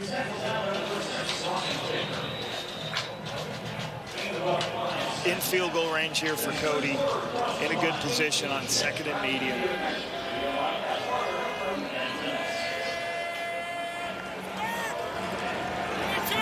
Second and 5, Fajardo with the straight drop back, checks it down to Rankin as he fights for the first down, breaks some tackles, still on his feet. Wilburn trying to bring him down. Moxie trying to bring him down. Rankin still going inside the 10, no, make it to 13 before finally being run out of bounds. A physical play by Justin Rankin. Couldn't find his picture on the left-hand side. Trying to find what throw I'm going to make over there. Doesn't like it. Go ahead.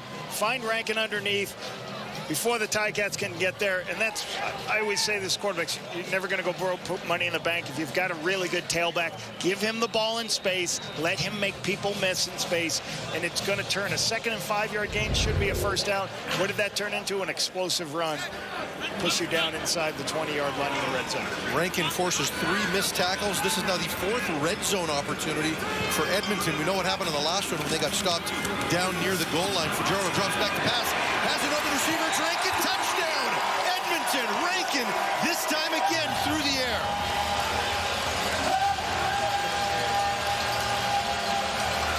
A 13-yard touchdown pass, and Edmonton takes their first lead of the game. Catches on the wheel route up the sideline. Rankin in the backfield. He's going to release out and just go to the back of the end zone. The linebacker's going to be in man. He's going to run underneath and be not in position. Rankin outruns Wilborn to the back of the end zone. Easy throw for Cody. Great execution on the wheel route into the boundary. A 54-yard, a 4-play, 53-yard touchdown drive following the good return by Javon Leake to set them up in great position. Edmonton now with a 7-point lead early in the third quarter. Justin Rankin played arena football 3 years ago, said he just wanted to get back outside. He looks good out here on a beautiful afternoon in Edmonton.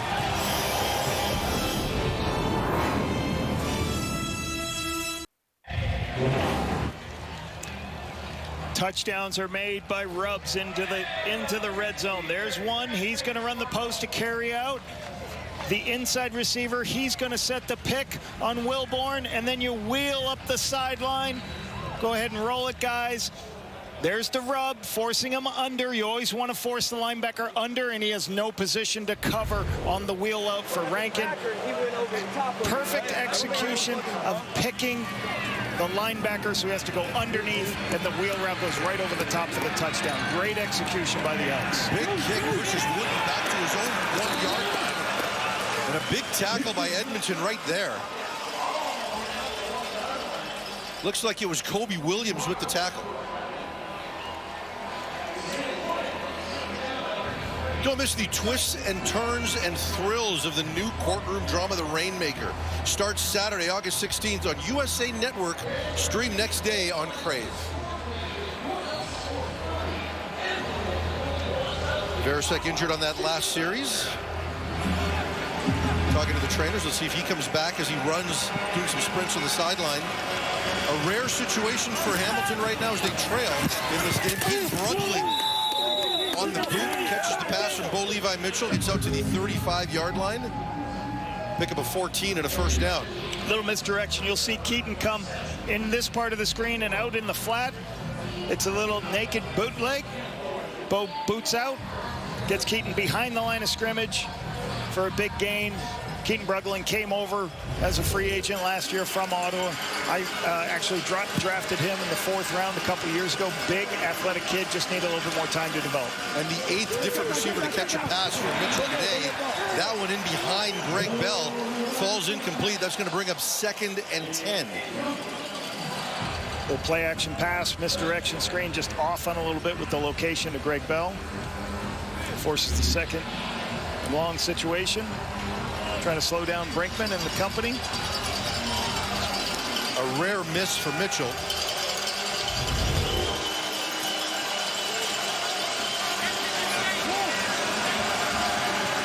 and long now for Hamilton from their own 35-yard line. Tim White comes in motion. Edmonton showing blitz. Mitchell checks it down to Bell. Edmonton with 2 defenders there. That one's going to come up well short of the first down. Hamilton's got a punt. Edmonton's defense doing its part. For all the Fajardo talk, after those first 2 drives, Edmonton's defense under J.C. Sherritt really has settled down. The miscue on 1st and 10 makes it a 2nd and 10 situation. A little bit of pressure coming off. Robbie Smith drops out into coverage, runs down, and again just stops it for a 5-yard gain. The league has already had one return, a punt return in this game of over 35. That's 4 on the season. Let's see what he does here. Sidewinder kick pins Leak near his own sideline. Not much room there before he's brought down at his own 37-yard line.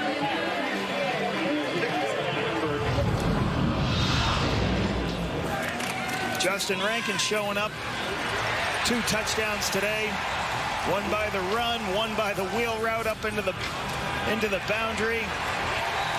Showing his skills. I love talking to him this week, as you talked about, Farhan. Really enjoys being with this team. Just loves the community. Loves being an Elk. And you know, he did say, "Hey, we just got to execute. We got to get more plays, and then the runs will come." We just want to. We're really concerned to get him wins more so than touches and carries. 83 yards of total offense for Rankin, and the 2 touchdowns, as you mentioned. You talked about the fact that last year the running game didn't really get going until the 2nd half of the season. There is still time, but they also understand from a win-loss standpoint there really isn't a lot of time. And last year he had some huge games. You see this game here versus the Ticats, 108 yards, 3 touchdowns. You know, it might change a little bit because of what you got. Cody Fajardo is one of the most accurate quarterbacks. So as a coordinator, you're also always trying to figure out, get the ball in my most productive player's hands. So if Cody's completing passes at such a high level, well, you may throw it a little bit more on 1st down than running it. And it's always a give and take. You always say, hey, I want to establish a run. Well, your quarterback may not get to throw the ball a lot, and you want to get him in rhythm. So you just want to mix and match, and hopefully you can get enough time that everybody touches the ball. Fajardo had the offense in meeting and watching film 30 minutes before their regularly scheduled meeting yesterday. And that speaks to his leadership, according to the coaches, and that wasn't necessarily happening before. So the other thing was that Fajardo got all the first-team reps this week, or a big majority, as opposed to last week he was splitting time with Trey Ford. So Cody's that much more comfortable right now. Javon Leak stays in the game after the return. Picks up around 4 yards on 1st down. That'll bring up 2nd and 6. As Jordan McSimic looks like in the 2nd half here, he wants to stick with the run game. Another pretty picture of an outside zone watch. Watch Javon Leak working for width. When the line displaces, just steps up inside, makes one cut, gets north-south into the inside. You know, back to Cody. I mean, Cody's been with so many, Ricky Ray, different people. He's been Trevor Harris. He's worked with so many other people that it's a little bit more comfortable probably for him as a veteran to run meetings, do everything he needs to. Quick pass to Curly Gibbs Jr. That's going to be short of a 1st down. on 2nd and medium, likely going to force Edmonton to punt. Also should note Devin Verasek was not in the game on these last couple of defensive plays. It's still Ryan Baker at inside linebacker, as Verasek has his helmet off on the sideline. Peters, good recognition on Peters right there, making this stop on 2nd and 5 on the quick outcut. Okay, he's playing Dunbar, falls back inside to force this punt. Peters, an East Division All-Star last year. Isaiah Wooden, deep to take this kick. That one gets to the sideline. He takes it with one hand on one bounce. Wooden fighting his way up the left sideline, gets to around the 35-yard line before being run out of bounds.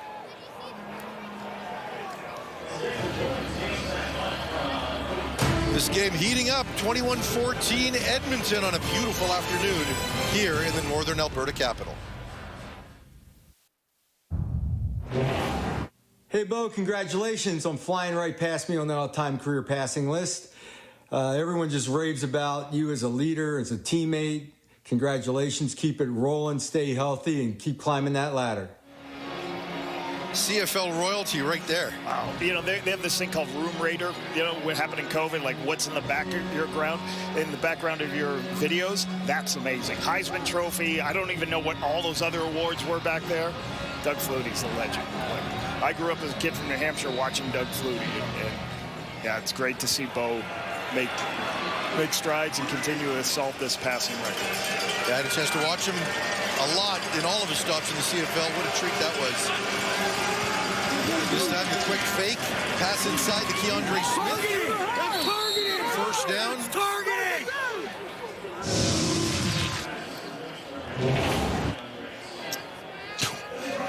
Remember when he came to the BC Lions, just how much excitement there was, and it took until the second year before he really got things going.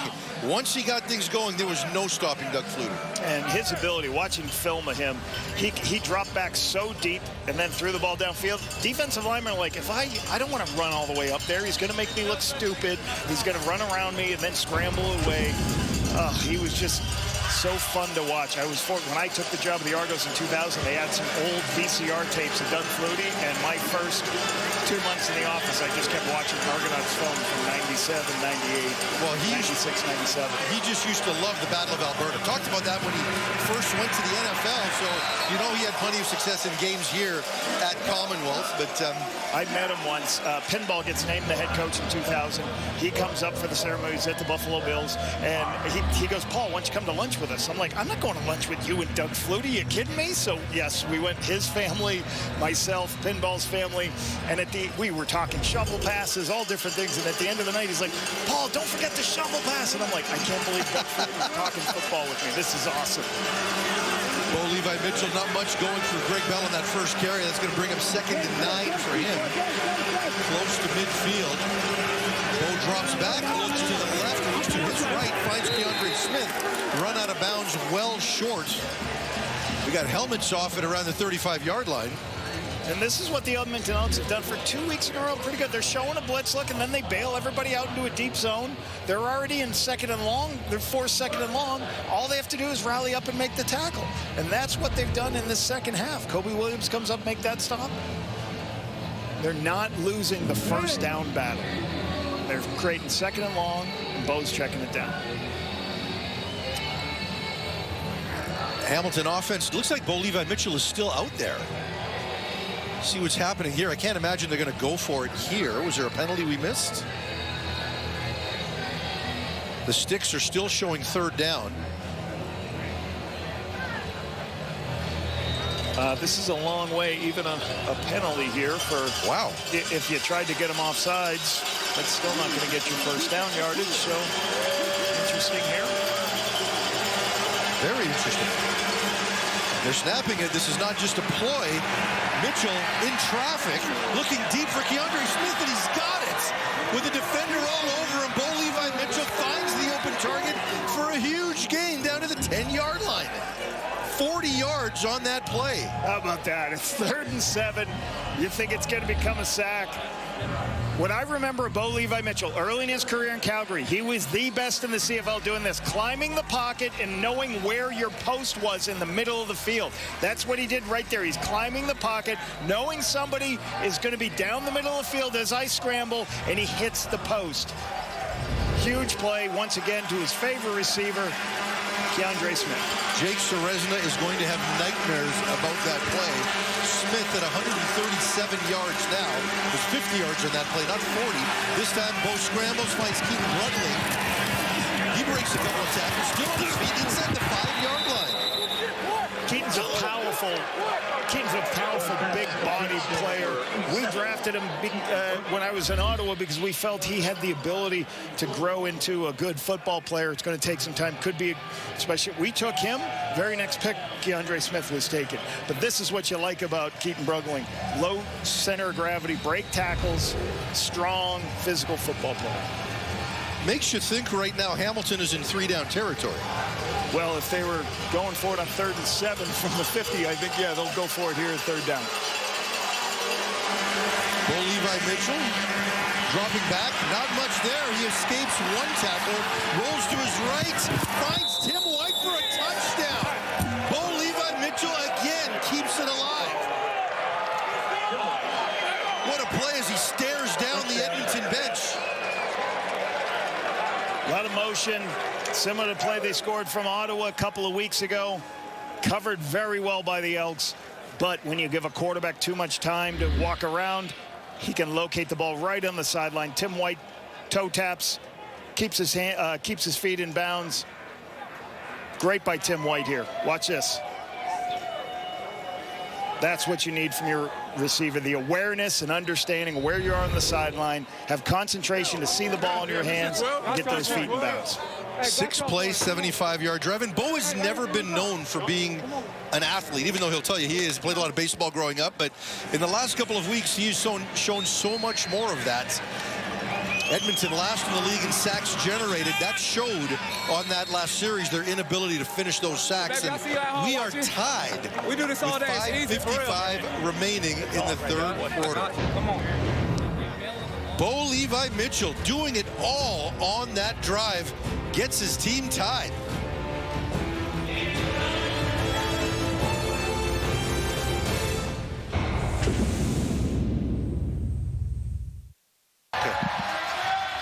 This is a look at Hamilton's long snapper, Gordon White, and he is injured and was in the medical tent. So we believe that when Hamilton went for it on 3rd and 7 or 3rd and 8 right around midfield, that it was because they didn't have their long snapper available, and it ended pretty well for them.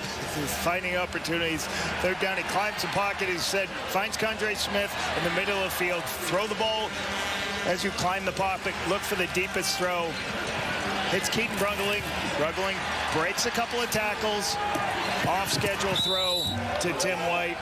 Bo is on task, whether it's down the field or the checkdowns or using his legs. And after the touchdown, he stared right at Edmonton's bench, right at Mark Killam. And when Mark got hired in Edmonton, Bo texted me and said he's going to be great. Like, they spent a lot of time together in Calgary. Bo absolutely loves him, so I'm sure it was, semi-good-natured, but yeah, doing it against one of his former favorite assistant coaches. Javon Leake takes the return, gets tackled right around the 33-yard line. Here's a look pregame at Mark Killam and another good friend of his, Brent Monson. These two cut their teeth coaching-wise in the Calgary organization under John Huffnagel, under Dave Dickinson. Spent a lot of time together. You talk about drinks earlier. I'm sure they had plenty of those. And now they get to go head-to-head in this game. Yeah, and Brent Munson, it's taken a little while, but this defense is leading the CFL in takeaways.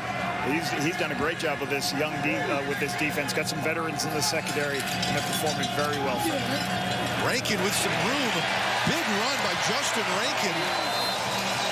Close to 20 yards, call it 19, across his own 50 to the 52-yard line. They're going to love this. Downhill runs.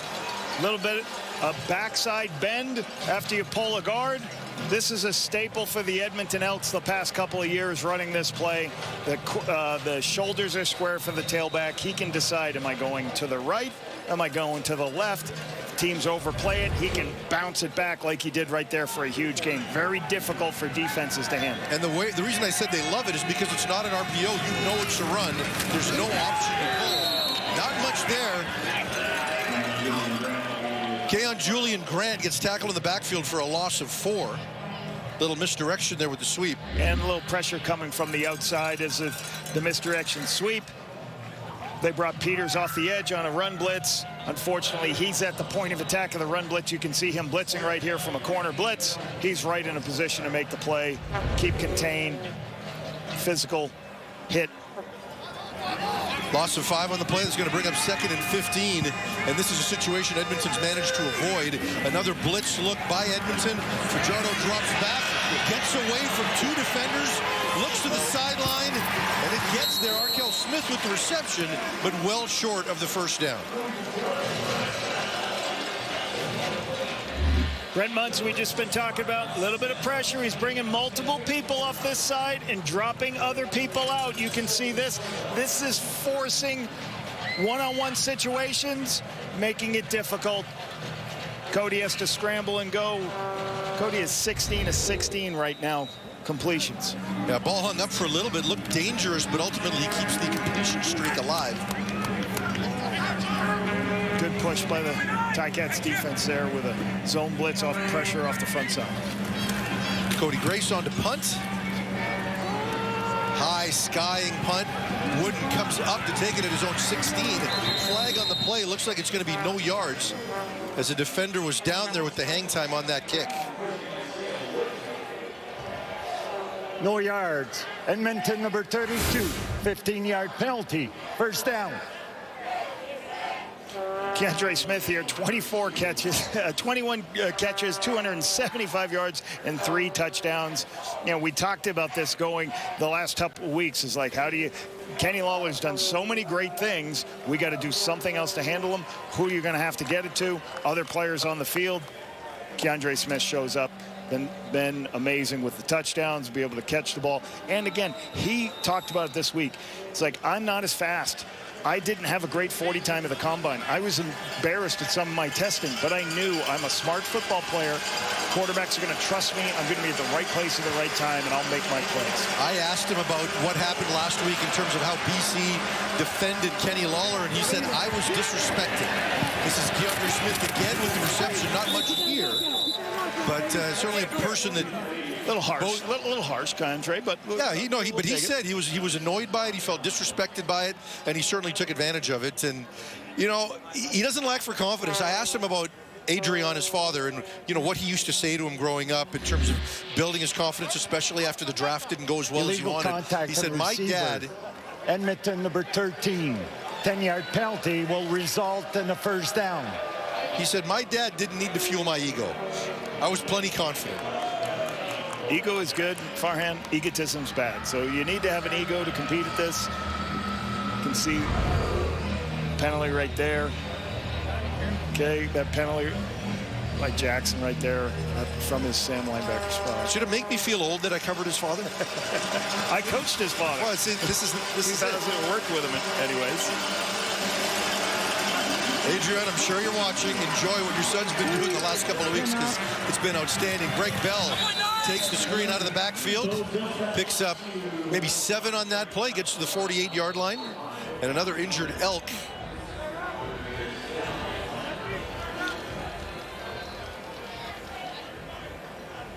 Niles Morgan was injured earlier. That could be him again. Slowing down this pass rush. You got 5 rushers here.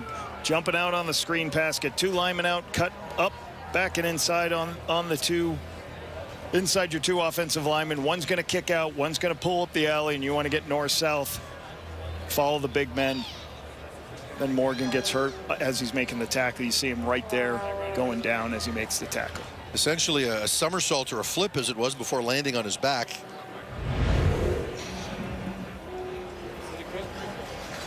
Slow to get up and walk off. Niles Morgan with 3 tackles today. Played his best game of the season last week against Saskatchewan. A real bounce back effort. He didn't like the way he started the season, but looks like he's headed in the right direction. He's had 218 tackles and 6 sacks in the 23 and 24 seasons in those 2 years. That is productivity. Just got a lot younger with Joel DeBlanco starting at the weak side linebacker. And the injury there. Another change to the linebacker core. And Morgeson in there. Extra tight ends in the game right now for Hamilton. This time the give to Bell. He gets stood up at the line of scrimmage, but falls forward for enough yardage for the first down right around midfield. Cover your edges. Get your tailback to shoulder square on 2nd and 3. Nice run for Bell. Get the first down yardage, especially with two, with your starting linebacker out of the game.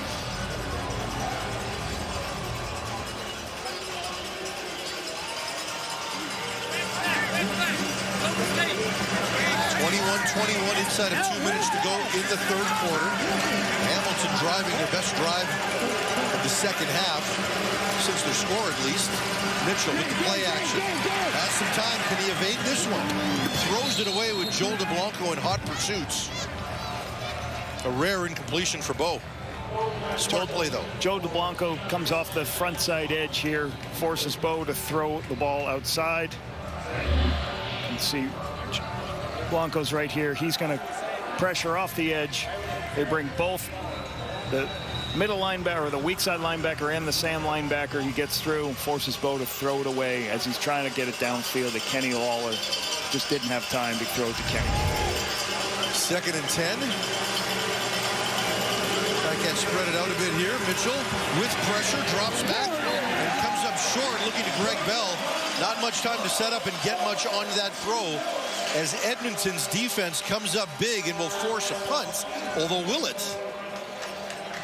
We're still waiting to see what's happening with the long snapper. It looks like Mitchell's still on the field at 3rd and 10. Little mistake in protection here. The line slides this way, and basically when they slide all the way across, they don't have enough people. They leave Noah Taylor in that open B gap. You can't do that. That's going to force the quarterback to have to throw quickly. There are some high school programs in the U.S. that never, ever punt. Is that what we're going to get for the rest of the game? Could be. Edmonton showing blitz, and Bo punts with the onside kick that's taken by Ross at his own 30, and he just goes down. Yep, quick kick. That's one of the things you will do in certain situations. You can kick. It happens a little bit more in the United States, some of the United States college games, but the quarterback just takes 1 or 2 steps and he punts it. So you think, basically you do that because you don't have a punt team on. You got your defense on the field. They're ready to play defense, and then you punt the football, so you don't allow a return any way, shape, or form. So you may not get the best punt in the world from Bo, but you at least get an opportunity. You at least get no return. You shouldn't get much of a return at all. And I assume that's Bo Levi Mitchell's first punt ever. Gordon White, you saw there on the sidelines with ice on his shoulder, getting wrapped up. I would not expect to see him back in the game. I would assume for emergencies, Hamilton has an emergency backup snapper, but we haven't seen him in the last 2 situations. You're around midfield. Why not? Yeah. He probably thinks, look, I'm showing you I can run. I can punt too. And you're also going to, if you're going to trust your defense, so you're going to go for it. Anything that's under 3rd and 5, 3rd and 6, you're probably going to go for it. Anything deeper than that, you're going to have to find a way to do something. You would always had somebody who's your emergency long snapper that gets some reps throughout the course of the week. I think one of the years I was in Winnipeg, it was the game is stopped for lightning. Wow. Looks like we've got some lightning in the area. We weren't expecting that in what was a beautiful afternoon. What we're missing now is Matthew Shinetti, because generally when the weather is bad, Shinetti shows up. I guess there's it's pretty clear skies right here, but I guess there's lightning in the air. I see the drone going up in the air. The drone's trying to go All up the high. players need to go into the dressing room for lightning.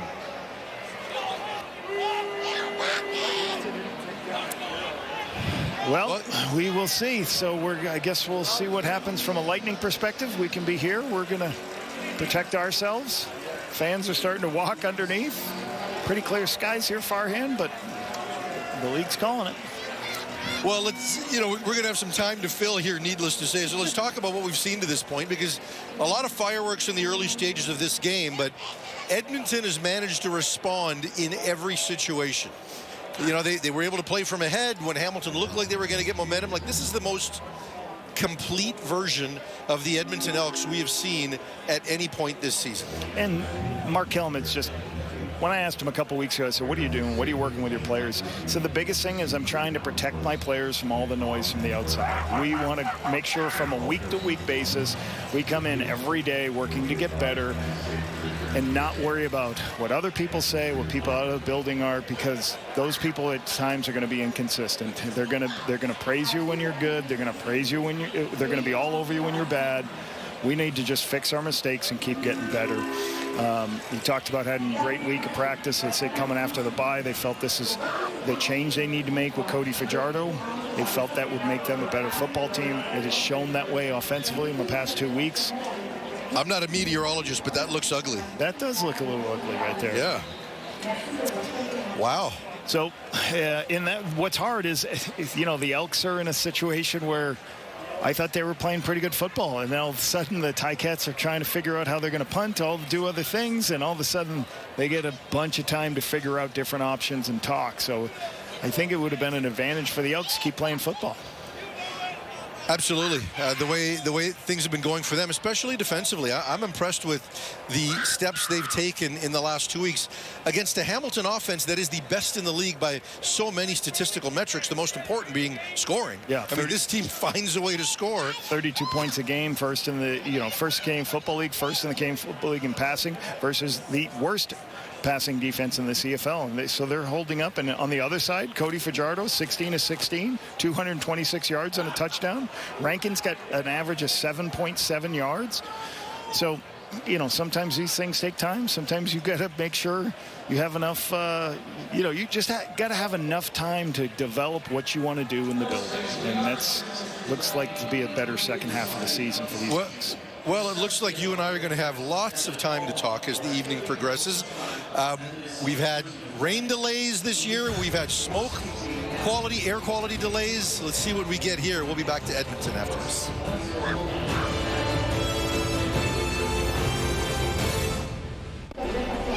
Let's do some football drawing, Farhan. I think this is what they don't like. They're telling us this is where the lightning is and why we had to move. Look at this drone shot. This is an awesome drone. Lapo's always coaching. Coaching it up. Let's go. Well, they're expecting this delay to be somewhere in the 30-minute range, depending on when the weather system comes through. So we don't think it's going to be too long. But for now, let's send it over to 4 people who love to talk weather. Kate, take it away. Farhan, it is my second favorite job on television when I get to play a meteorologist. And I'm no meteorologist, but whatever that cloud is. Not good. I think does not look good. Am I the only one on the panel who's actually worked as a weather person on the evening news? You know I actually did. You know what? Go ahead. We have all the time in the world right now, Dave. Please explain that. I am not going to do that. It doesn't look it's good. It's a long time ago, early in my career. By the way, I'm also blaming this weather delay on you, Dave Naylor. Dave Naylor came in yesterday, and he's like, you know what? I have the perfect streak going. I have the perfect streak. I've never had a weather delay, never had a smoke delay, rain delay, nothing. I show up, the game goes through.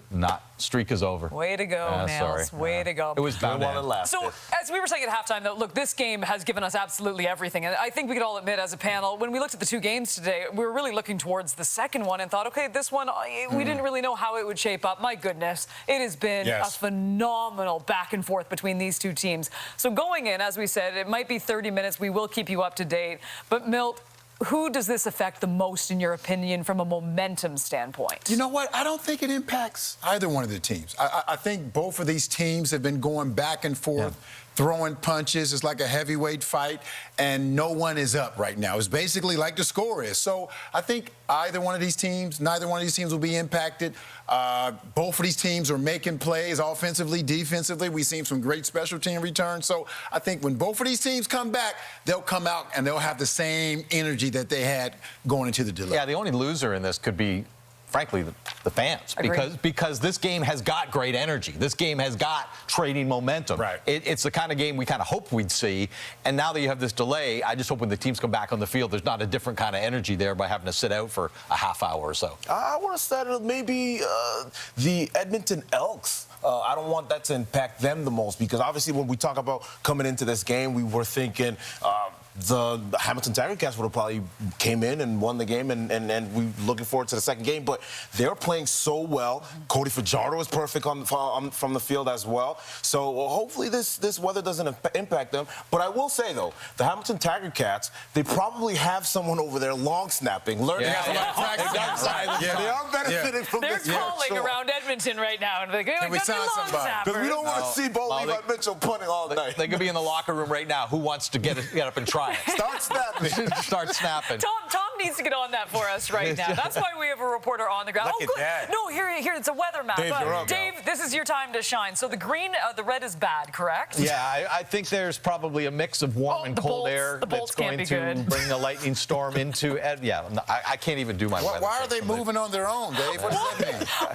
Why are they moving? I said I filled in on the weather. I'm not a meteorologist. Okay, I'm just going to talk to our producer, Troy, right now, because I can't have my talk. Troy, why are you bringing up weather maps? You know we can't read that stuff right now. Give us X's and O's. He said, come on, Dave, help us out. I just recited what Environment Canada told me to say. All right, you know what? Let us talk about a few star players in this game right now, and we'll get to the quarterbacks. As you mentioned, Cody's perfect. He's 16 of 16. I got to go with Rankin right now and what he has been up to, because if you look at his stats, it's not just on the ground. He's 54 yards on the ground, but then he's 48 receiving as well. But you know what? He's playing hard. Some of those tackles, he's running through Milt, and that's the type of guy you need to get this team going. He's a running back. I mean, he likes to run the ball, and he doesn't mind contact. There are some running backs who don't want to get the contact, but that's not what Rankin. He looks for the contact. You see on that opening touchdown when he ran through, I won't say who it is. I like that young man, but he created a poster right there. But this is him, and there's a different look to this offense, let's be honest, when Trey Ford is in the game, because you pretty much know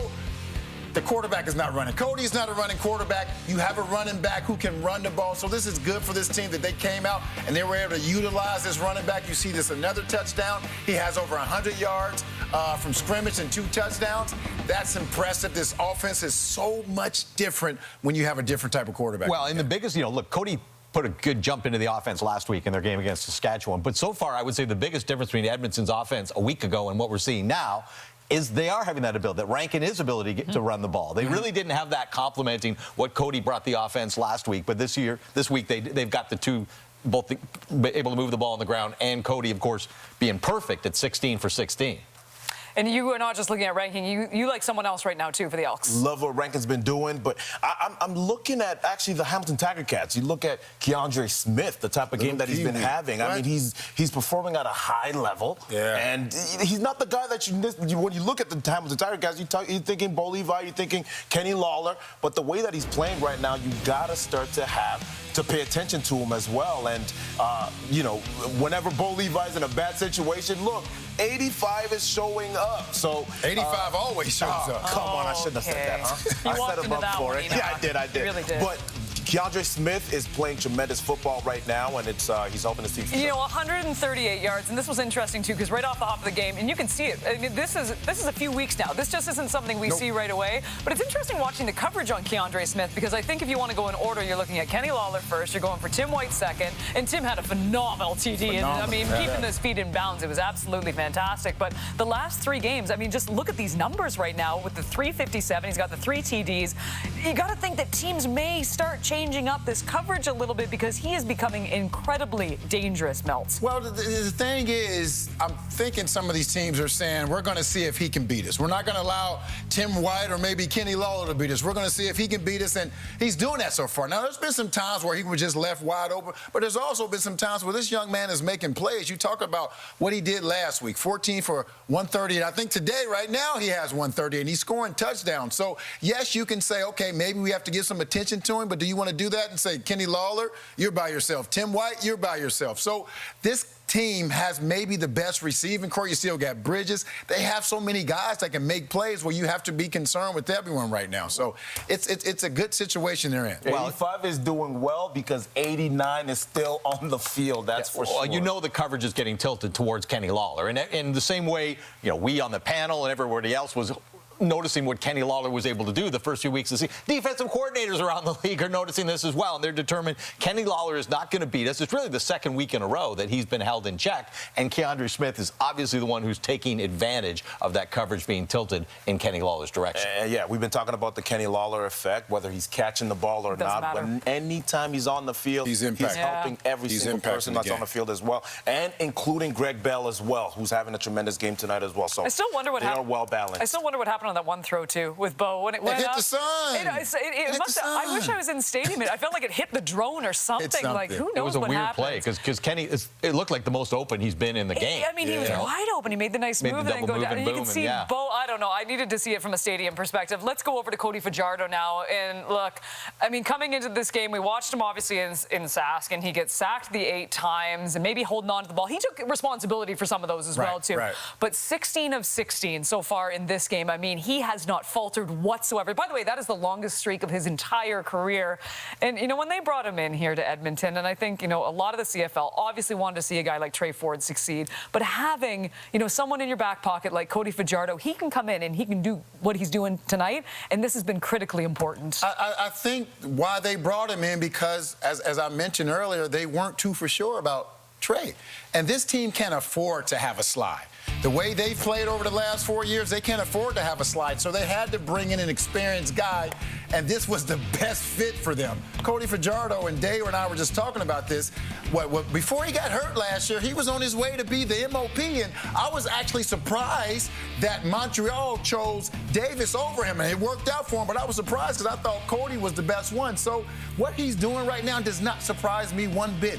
A couple of years ago, this man won a Grey Cup, and he was the Grey Cup MOP. Last year, as we mentioned, he was on his way to possibly get another regular season MOP. So it is not surprising. Well, most times when a starting quarterback loses his job, it's because his team is failing or he's failing. Neither one of those happened with Cody Fajardo in Montreal. He was there 2 seasons. He led them to 1 Grey Cup victory.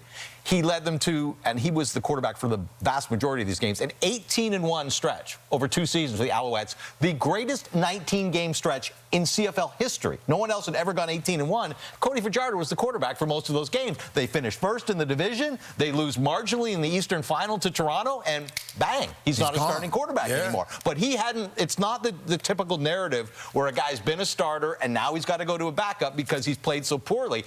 That was really the advantage. It's not like you have to resuscitate Cody Fajardo's career in Edmonton. You just got to plug him in and you see what you're getting. And you got to give it to him too. This team looks completely different. They have way more energy. Everyone is active, and you can tell that the locker room is buying in to what Cody Fajardo is saying, and he's definitely bringing the best out of everybody. You look at the receivers. Curly Giddens got going. He got going early. He had a little bit more confidence. He felt like he could talk as well to the other team as well. You talk about Dunbar. You talk every single player, including Keon Julian Grant. They're all now being able to touch the ball and make plays on the field as well. As soon as Cody Fajardo steps on the field, everyone gets better and everyone's happy. It's great to see for Edmonton right now. And I'm with you, Dave. Right now for this weather delay, I mean, I feel for the fans because they just deserve good football right now, and they're finally getting it. They're getting and an unexpectedly great game. Mother Nature isn't playing. If you're just joining us, of course, you're seeing our faces. There is a weather delay currently in Edmonton. Wow, it doesn't look like it's getting any better right now. Dave, your expertise, please. I agree with you, Kate. It's getting darker over there. That was poor.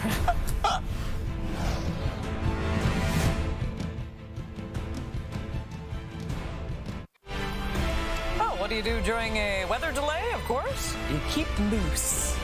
Enoch, were you riding the bike in weather delays? Is that going to keep? That's pretty slow right there. That's not going to keep you loose.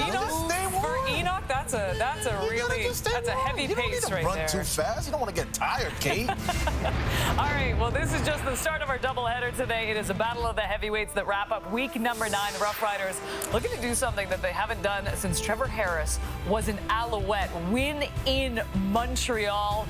That one coming up 7 Eastern, 4 Pacific. And look, we all hate weather delays, but I got to tell you, if there's a day to have a weather delay, today is the day.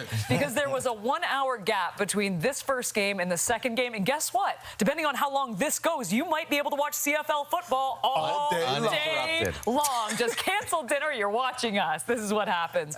Look, I said a heavyweight battle, and I think we are so excited for this one and to see where it lands. But defensively, and yes, we have the return of Sean Lemon. There's so many good storylines to this one, but we're looking at the defenses. Yes, the defense. It's going to be sack attacks tonight, and who is going to make the mistake? Because we're watching this game tonight, and we're saying, well, which defense, which offense is going to make the mistake? Well, the other game is going to be a little bit different. Which of the defenses is going to come out strong? And I think that it's going to start from the pressure up front. And we talk about Sean Lemon coming back. You talk about that defense in Saskatchewan that's starting to figure out what's going on up front, especially Shane Ray over there bringing pressure from the side. He had a couple sacks last week. And so who is going to outplay the other defense is going to be what's to watch in the second game. Yeah, I think this is going to be a very physical game. When you think of teams in the CFL this season that control the line of scrimmage, these are the two teams that come to mind, I think, the most. And, you know, I think defensively, one of the challenges for Montreal is going to be Trevor Harris has really been good this year at leading his players where they get yards after catch. You know, whether it's Dante Myers, whether it's Keyshawn Johnson, both of these guys have emerged this year as, I would say, elite yak players. That he can get the ball out quickly, get it accurately, get them into space. So Montreal, as well as getting pressure on Harris, they're going to have to tackle well in open space because Saskatchewan has really been able to take advantage of defenses with those players. This is not going to be a defensive game. All right, no one tunes in the CFL games to say, yeah, that was a great No, I do. This is going to be a high-scoring game. Trevor Harris is going to have a game. The panel's favorite player, McLeod Bethel Thompson, he's going to have a McLeod game. Don't bring us into this. No, I am not part of this. This is pretty much you and Davis with McLeod Bethel Thompson. What are you talking about? Certain days we're one on, days where players talk about us. He loves the panel. McLeod loves the panel. What are you talking about? Hold on, though. I'm still confused. Does he love the panel, or was that a jab at you? It's one of the two. No, it was just a little bit. It's all love. It's all love. He's your former teammate. What did he say to you? He loves the panel. He changed his number. He can't even get in touch with him anymore. You haven't been texting MVT. He loves the panel, and he's hard on himself. No, that's good, though. It's all fun. But we're staying true to our colors, though. We're staying true to our colors, yeah. I still think it's going to be a high-scoring game. I think we have too many weapons out there, and I know Montreal, they're missing a couple of their receivers, but I really still believe in McLeod Bethel Thompson. I think the way Trevor Harris is playing, I know these defenses are good, but this is going to be a high-scoring game. That's good CFL football. As I mentioned, no one wants to see a low-scoring, punting field goal game. They want to see some touchdowns like yesterday's game and today's game so far. So I'm predicting it, and my predictions have been pretty on point the last couple of weeks. So go with Milt Stegall if you want to be right. We could have just made this entire weather delay your predictions. The fortune teller that is the one Milt Stegall. You know, when you look at the Alouettes, too, I mean, it's impressive, too, just with the injuries. They're dealing with some big-name injuries. Tyson Philpott, whether it be Austin Mack, obviously Davis Alexander, and the fact that they've still been able to come together and, two, relied on that defense, and that's nothing against MBT. He was great in the last game. But overall, it's just been really impressive how they've been able to step up, Milt. Yeah, it's been impressive. You got to give some credit to Danny Machocha, their GM, because they always say the next man up, and you're going to have injuries during the year. I tell guys, when you're on the practice roster, you're going to get a chance to play because football is just such a hectic, physical sport. You're going to get some opportunities. So you got to have some good backups. In Montreal, they've been doing that for a couple of years now. The guys who need to fill in been doing a great job, and that's why they haven't missed a beat. It was important that they signed a backup quarterback. They got that guy, and a couple of receivers are out, but other guys are stepping up. So it's good what they've been able to do with the injuries they've had. It's funny, with the day that Cody Fajardo was having, of course, going from Montreal to the backup role in Edmonton and then being elevated 16 for 16. Of course, McLeod Bethel Thompson is the guy who came the other way. And I think I often say this, the most important player on any CFL roster is the starting quarterback, but the second most important in this league, the way quarterbacks been going down the last few years, is often the backup. And I think McLeod Bethel Thompson gives Montreal sort of a similar type of insurance that Edmonton got with Cody Fajardo. And I remember the day of the trade saying, if you're looking for styles and in terms of matching, Cody Fajardo backing up Trey Ford and McLeod Bethel Thompson backing up Davis Alexander. Now, Davis Alexander's more athletic, but in terms of the big arm, there is that kind of fit that when Alexander goes out, you've still got the big arm quarterback sitting in the pocket there in McLeod Bethel-Thompson. Yeah, and when you look at the Montreal Alouettes, and they've been doing that, like you mentioned, Milt, the last couple of years. It's almost like they always have someone in the pipeline that's ready to go and ready to play. So it's a kudos to, yes, Danny Machocha, but also coaching staff, because you have to keep those guys prepared, because you can't come on the field and have too much of a drop-off, and it looks like they've been doing a tremendous job of getting guys prepared in that locker room. And you know what, too, for the Saskatchewan Roughriders, you can say the same thing, too. I really love what Trevor Harris has done, too, from a receiving standpoint. Obviously, Sam Emelis ended up being like his #1 of the last little bit, but overall, I mean, he's been able to spread this ball around. They got a great run game as well, to a very, very balanced offensive attack. Yeah.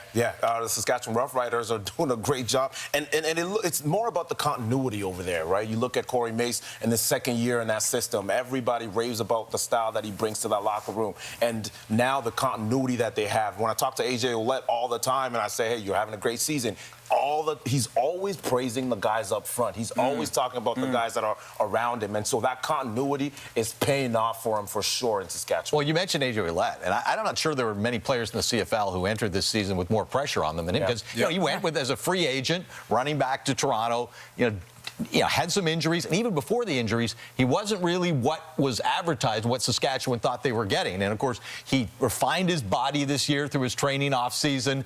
And then, of course, when they signed Kadeem Carey, there's a little more pressure for him there. Carey's, of course, not a threat to take his job anymore because of the injury. But, this A.J. Ouellette and the performance they're getting from him this season is what Saskatchewan was looking for when they signed him in the offseason leading into 2024. The early offensive lineman of the year candidate has to be Jamarcus Hardrick. The way he's playing, we know last year, unfortunately, he wasn't able to play because of that injury. But since him getting back this year, you can see the difference it makes with not only that offensive line, but that entire team. He's just not the leader of the offensive line. He's maybe the leader of that team. You can see how they rally behind him. They didn't have him last year because of the injury. They didn't have him. And now they got him back 1 and 1A with Ouellette, 2 big free agents that didn't have the impact they expected. And now the impact is as you see it, as they have the best record in the CFL. So let's give some credit to that offensive line. They usually don't get much credit, but they've been a big reason why this team's been able to do what they've been doing. O-line's been great. It's just the continuity, too. The fact that they brought back all these all-stars, too. I mean, it was right off the hop this season, and they really haven't faltered since. So, as I said, I cannot wait for this game tonight. But, of course, we have a game to wrap up. Are we going to be playing football soon? Get running, guys. Anybody can ride the bike, run. How many bikes do they have? Wow. With these young bucks, Enoch, run. Just gotta get the blood flowing, Mill. Run.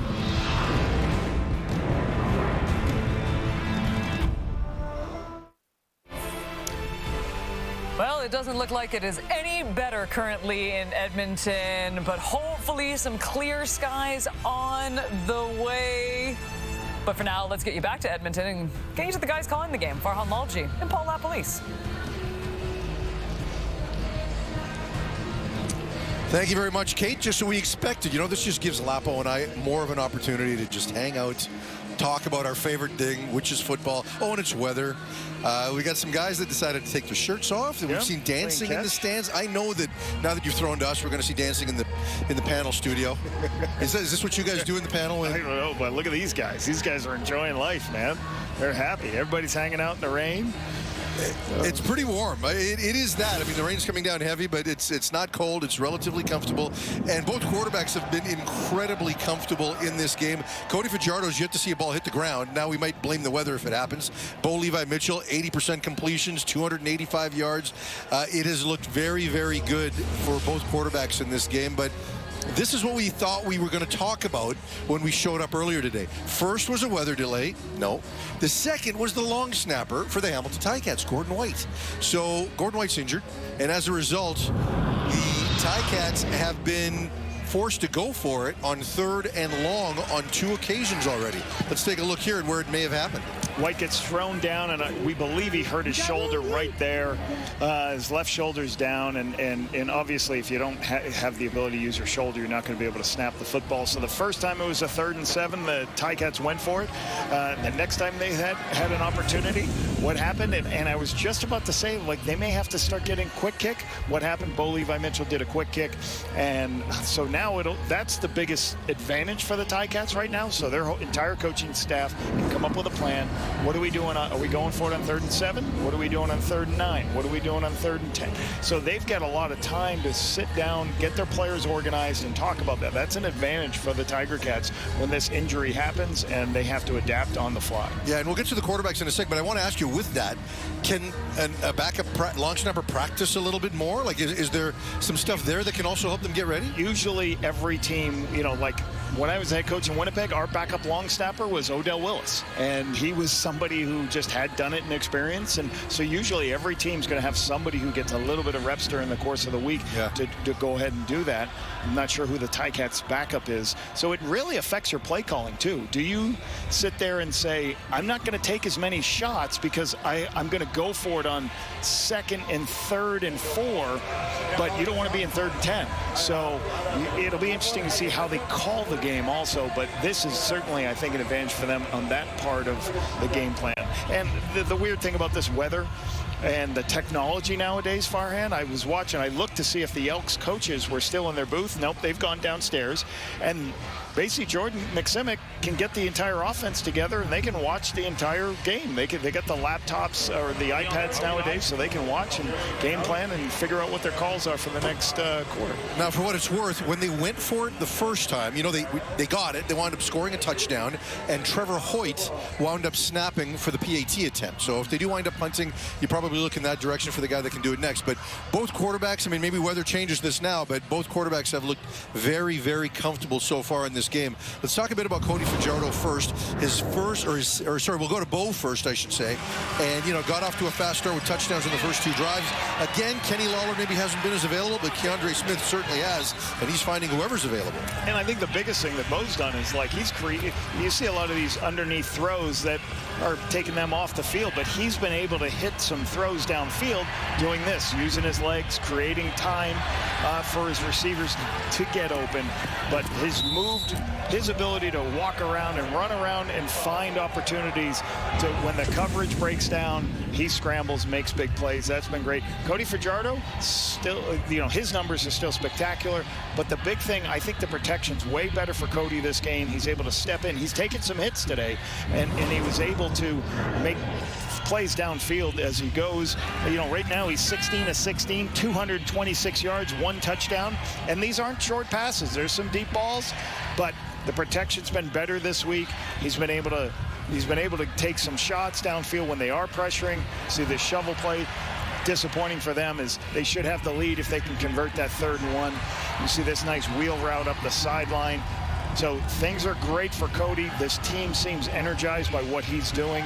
And obviously the offensive output in the last 2 games is looked strikingly different. Yeah, and we've seen a little more commitment to the run game, especially in the 3rd quarter here, and I think that's also helped with the protection. And, how much does it help the fact that this entire week he got a heavy dose of reps? Recall last week, it was a case of splitting the reps. There was somewhat of a competition. I think we all knew where things were headed between Ford and Fajardo at that point, but now it's his team for the rest of the year. And the other thing, you talked about it on the air, was he ran some meetings on his own, and I can't tell you enough how important it is that the starting quarterback is talking to his receivers. I always wanted my quarterbacks, hey, you're an extension of us. You have to coach them. It's better if you coach the players. At times it's not always me. So the fact that he can sit in a meeting room and say, hey, listen, I really need you, when it's 2nd and 4 and we call this concept, I need you to make sure you take only 3 steps before you break inside. Just the information he wants to impart knowledge to his players. That's crucial for building the camaraderie, the relationships between a quarterback and receiver. Yeah, and talking to people in the building, there's a feeling that, from receivers, for example, that if Cody's in the game, we better get our head around and be right where we need to be, right when we need to be there, because the ball's going to come out on time. Defensively as well, there's a feeling that they need to react a little bit faster to rally to passes, which then helps them in the game, because, again, the ball's going to get there a little quicker than maybe what was happening before. So it seems to be that the entire group has been put on point. Well, I heard people trying to say, well, you got to run the football more in Edmonton, the Elks. Well, if you don't get first downs, you can't do a lot of things. And if you're in 2nd and 10 all the time, you're not going to run the ball. So you have to get first downs, and that's what Cody's brought in the last 2 weeks, creating first downs. He had A couple of explosive plays this game. Had two explosive plays last week, and that gives that puts you in great field position, puts you in good position. Even the way they've moved the ball is helping their defense because, hey, when they punt, Hamilton's backed up in a couple of these opportunities. Well, we still got a lot of football to play here. It is a 21-21 tie. They told us in the stadium here they're going to reassess where the game is at 4:15 local time, 6:15 Eastern. But certainly looks like sooner than later we are going to get back out here to get this thing decided. Let's send it back to Kate and the boys. All right, gentlemen. It is time now to talk about one Bo Levi Mitchell. I mean, he has been so good this season. I mean, you told the story too, Dave, but the fact that, we thought, okay, maybe we've seen, the end of Bo when he was obviously not the starter anymore in Hamilton, and then he has just rejuvenated his entire career so far this season through 9 weeks of CFL football. In this game alone, 24 of 30, 285 yards, and he's got the 2 TDs as well. And you know what? And we said this too. It just looks like Bo is having fun again. Yeah, I think when you've watched a player like Bo Levi Mitchell play as he did in Calgary and realize, what a gift it was to this league, it's hard to watch him when he was struggling, because you keep remembering the Bo that you expected to see. And Kate, you said, we thought maybe Bo's time was done in Hamilton. He thought it was done. I mean, you go back to the end of that 23 season when he didn't play the playoff game. He stood at his locker and said, right into cameras, if your highest paid player isn't starting for a playoff game, he's not going to be back. Well, Hamilton brought him back. And then, of course, he gets benched in August last season. And good for the Ticats for being patient. It's hard to be patient with quarterbacks in this league. And granted, it's easier when you guys got a history like Bo Levi Mitchell. But the whole question, I think, that was being debated around the CFL was, can Bo Levi Mitchell ever get it back? And you nailed it, Kate, that he looks like he's having fun. He looks light on his feet. And we're seeing the results of that. And Hamilton's getting the rewards of that patience that is so hard to come by. And the experience is, we expected him to have the experience, but what we saw tonight and what we're seeing this season, especially from Bo Levi, especially tonight, is his ability to move outside of the pocket. Yes, he's not outrunning anybody out of the pocket, but he's nimble. He looks nimble. I mean, he's avoiding, sacks, and he's doing a great job of buying time and allowing his receivers to get open. We talk about the Kenny effect. Well, Bo Levi is also allowing these guys to get open by just getting out of the pocket and allowing the receivers to find places. Bo Levi Mitchell being nimble. That's an oxymoron. Stop it, I see where you're going. I see where you're going. And I think the most important thing is he's having fun. When you're early in your career, it's a grind. You're trying to get yourself established. But when you get yourself established, you want to go out there and enjoy yourself. You want to go out there and be like when you started playing football, when it was just you were just so free, you enjoyed yourself. And I think that's what he's back to doing. You can see his facial expressions. You can see the way he approaches the game. He's having fun. And when you're having fun, it's hard to leave the game. You're having fun, you're winning, you're having success, you're making some pretty good money. I don't know if he's going to retire. And we know, how much of a competitor Bo Levi Mitchell is. He wants to win consistently. When he makes a bad pass, he knows it right away, but there's a lightness to him right now. There really is.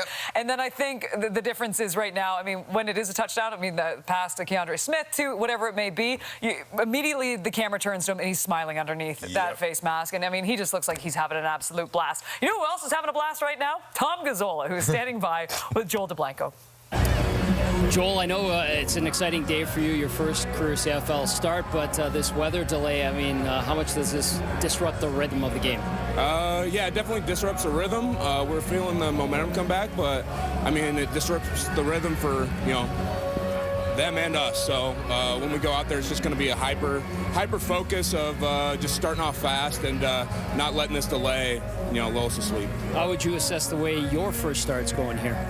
It took me a little bit to settle in, made some mistakes early on, but I feel good now. So. All right, how about defensively? What are you guys doing well against Bo Levi and his offense? I think we're keeping the ball in front of us. He was able to extend some plays, but we just got to continue to keep the ball in front of us. When we get opportunities to put him on the ground, and when he's gotten loose, those are when some of those explosive plays have been happening. So just keep tackling, running the ball, being fast, and when he makes a mistake, we got to make the most of it. Joel, appreciate the time. Yeah, thank you. I said it before in this broadcast. I will say it again. This is why we love having a guy like Dave Naylor in studio, the storyteller himself. Give us more on Joel DeBlanco. Well, Joel DeBlanco's a very got an interesting journey to the CFL. He was the first overall pick of the draft by Edmonton last year, but he's a guy who arrived at the CFL Combine with NFL game tape, which we don't see very often. You know, he had come out of the University of Cincinnati. He was one of these guys who has Canadian citizenship through parentage. So once he got it, he qualified as a Canadian. But he had been trying to make the National Football League before that. And, you know, for a guy who, again, played big-time college in the NCAA, played, let's say, preseason in the NFL, I think just the fact that he showed up at the Combine surprised people. And he wasn't one of these guys who showed up and said, I'll do that, I won't do that, I ain't doing that. He did everything. You know, he was a full participant. And because he'd been in the NFL, there was no threat that a team that took him first overall was going to lose him to the NFL. Like, if he'd never been there and he just showed up and ran the testing scores and everything he did at the Combine, everyone would say, well, I'm not taking this guy first overall because he's going to end up in a camp this summer. Well, because it was in the rearview mirror for him, the Edmonton's able to take him. This is, you know, he's into the starting lineup now because of the injuries they've had to Nick Anderson, but it's a very unique story for a guy that, I say, I think just the fact that he had that resume and was still willing to do all the things with the guys coming right out of college at that Combine, and he did stand out for all the right reasons. Well, and you have to love the humility of that, too. Yeah. I mean, and that's so the CFL, isn't it? The heart and soul of it. So a great He's got family roots in Edmonton, so he's kind of embraced that as well. You know, it's got all that. Oh, I love this. Yeah. Coming up after the break, we'll dive more into Joel's story with Dave Naylor because we don't know how long we're going to be on television. And you know what these guys do? They want to be back out there. They want to wrap up this game, tied at 21 apiece. We're going to look back on the Bombers win coming up next.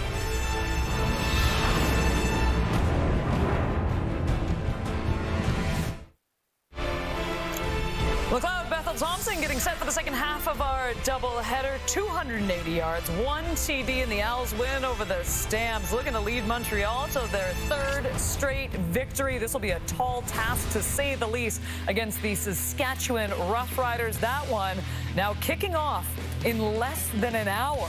Ooh. That's it. I told you. Concurrent CFL game. I love this. I mean, I don't love that it's a weather delay, don't get me wrong, but I do love that your entire Saturday is now all CFL all the time. Meanwhile, we have a couple of games, of course, that have been completed in week number 9. The Red Blacks taking care of business at home against the Calgary Stampeders. Drew Brown in that game, 19-27, 225 yards, 2 TDs in the INT.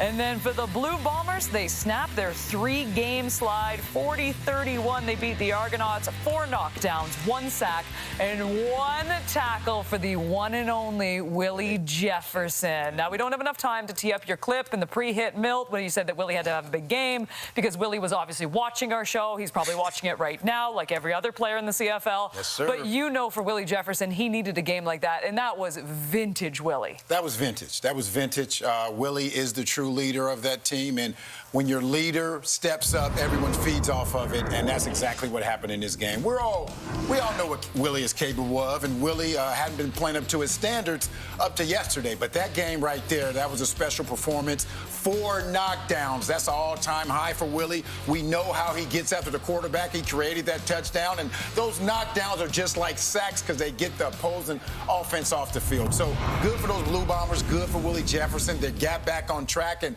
we can see now that maybe they're back on track and they're on their way to doing some great things. You know, Willie Jefferson was one of those players who can affect a game without touching anybody or even touching the ball, like the 4 knockdowns aside. Because on all those plays, the 4 plays where he's got his arms up and he knocks them, on the other ones, he's still running, he's still affecting the quarterback, because you got to think of how many of those throws that Nick Arbuckle goes to make, and he says, I want to throw the ball there, but Willie Jefferson's doing this, and I don't want to give him another knockdown. So even on plays where he's not touching the ball or players, he's affecting the play, and that presence he had last night, it was just every critical down it felt like the Toronto Argonauts had, Willie Jefferson was either touching the ball or getting in the throw lane. Yeah, no, absolutely. And he started it off for that Winnipeg Blue Bombers defense, really. And they needed a big performance of that defense, especially knowing that Zach Collaros wasn't going to be there and Strevler was going to be the starter. And they did exactly what they needed to do. I mean, you make some plays on special teams, you make some plays on defense, which they did throughout the course of the night.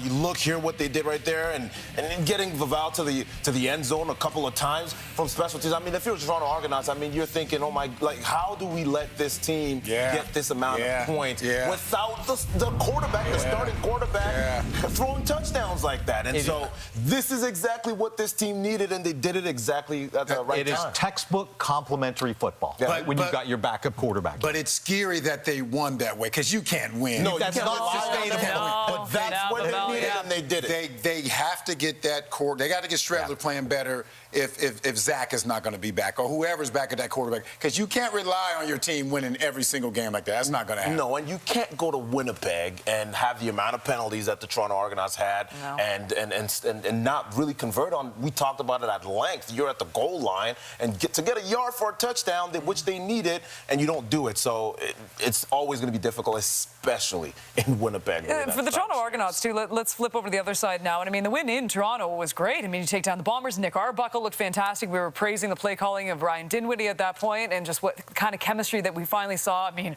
my goodness, Tavares Daniels was great. DeMonte Coxey has been back-to-back lights out. Like, I absolutely just adore watching him play football right now. But now with another loss, and, I mean, it doesn't get any easier. Obviously, you got to play the Red Blacks coming up next. But, I mean, that was a huge loss for the Argos, too, wasn't it? It was a huge loss, and a big part of it, we saw, like you mentioned, Kate, Nick Arbuckle was playing tremendously last night. He played well. He was finding his receivers and he finding spots. And DeMonte Coxey was finding ways to get open, running a bunch of double moves.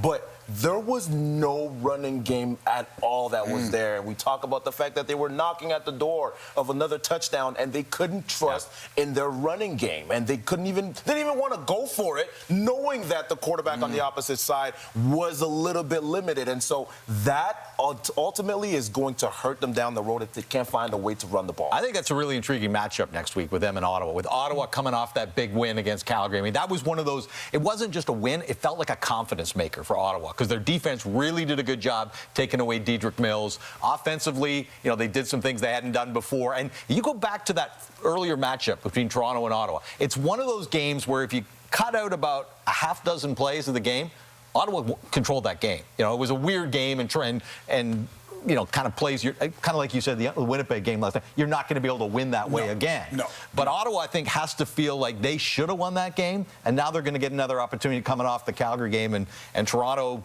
You know, we're still trying to figure out what they are. We don't do no shoulda, woulda, coulda, Dave. I know. Yes, there is. No, it's not, Dave. In the media, there is. For players, there isn't, Milt. But in the media, there's lots of We're talking about players. We're not talking about media. Shoulda, woulda, coulda. You know, as you mentioned, that game next week is going to be important for both of those teams. You know, they're both at, was it 2-5? Both 2-5. 2-5. And trying to dodge the crossover. You don't want to drop the 2-6. You drop the 2-6, it's tough. So whichever one of those teams lose that game next week, it's going to be tough for them to get back into the fold or have an opportunity to make the playoffs. So both of those teams are going to be, they need to win that game next week. You know, I spoke about how important that win was for Winnipeg, obviously getting off the 3-game slide, but that game was even bigger for Ottawa. To win that, I mean, they couldn't drop again. They absolutely couldn't. And it started, and look, we've seen some really nice performances from that defense this season too. They needed help on the offensive side. It didn't help that Drew Brown's had his injuries that obviously he's gone through this season, but that was a complete game. And I thought Drew looked great in that game. The defense was awesome in that game. And look, there is still enough time left in this season. Without a doubt. Yeah. Yeah, they can make it happen, well, you know. Oh, go ahead, go ahead. No, I was going to say, like, and look, I've never ever heard of a CFL team with a losing record that didn't cite injuries as part of it. I mean, it's ubiquitous across the league.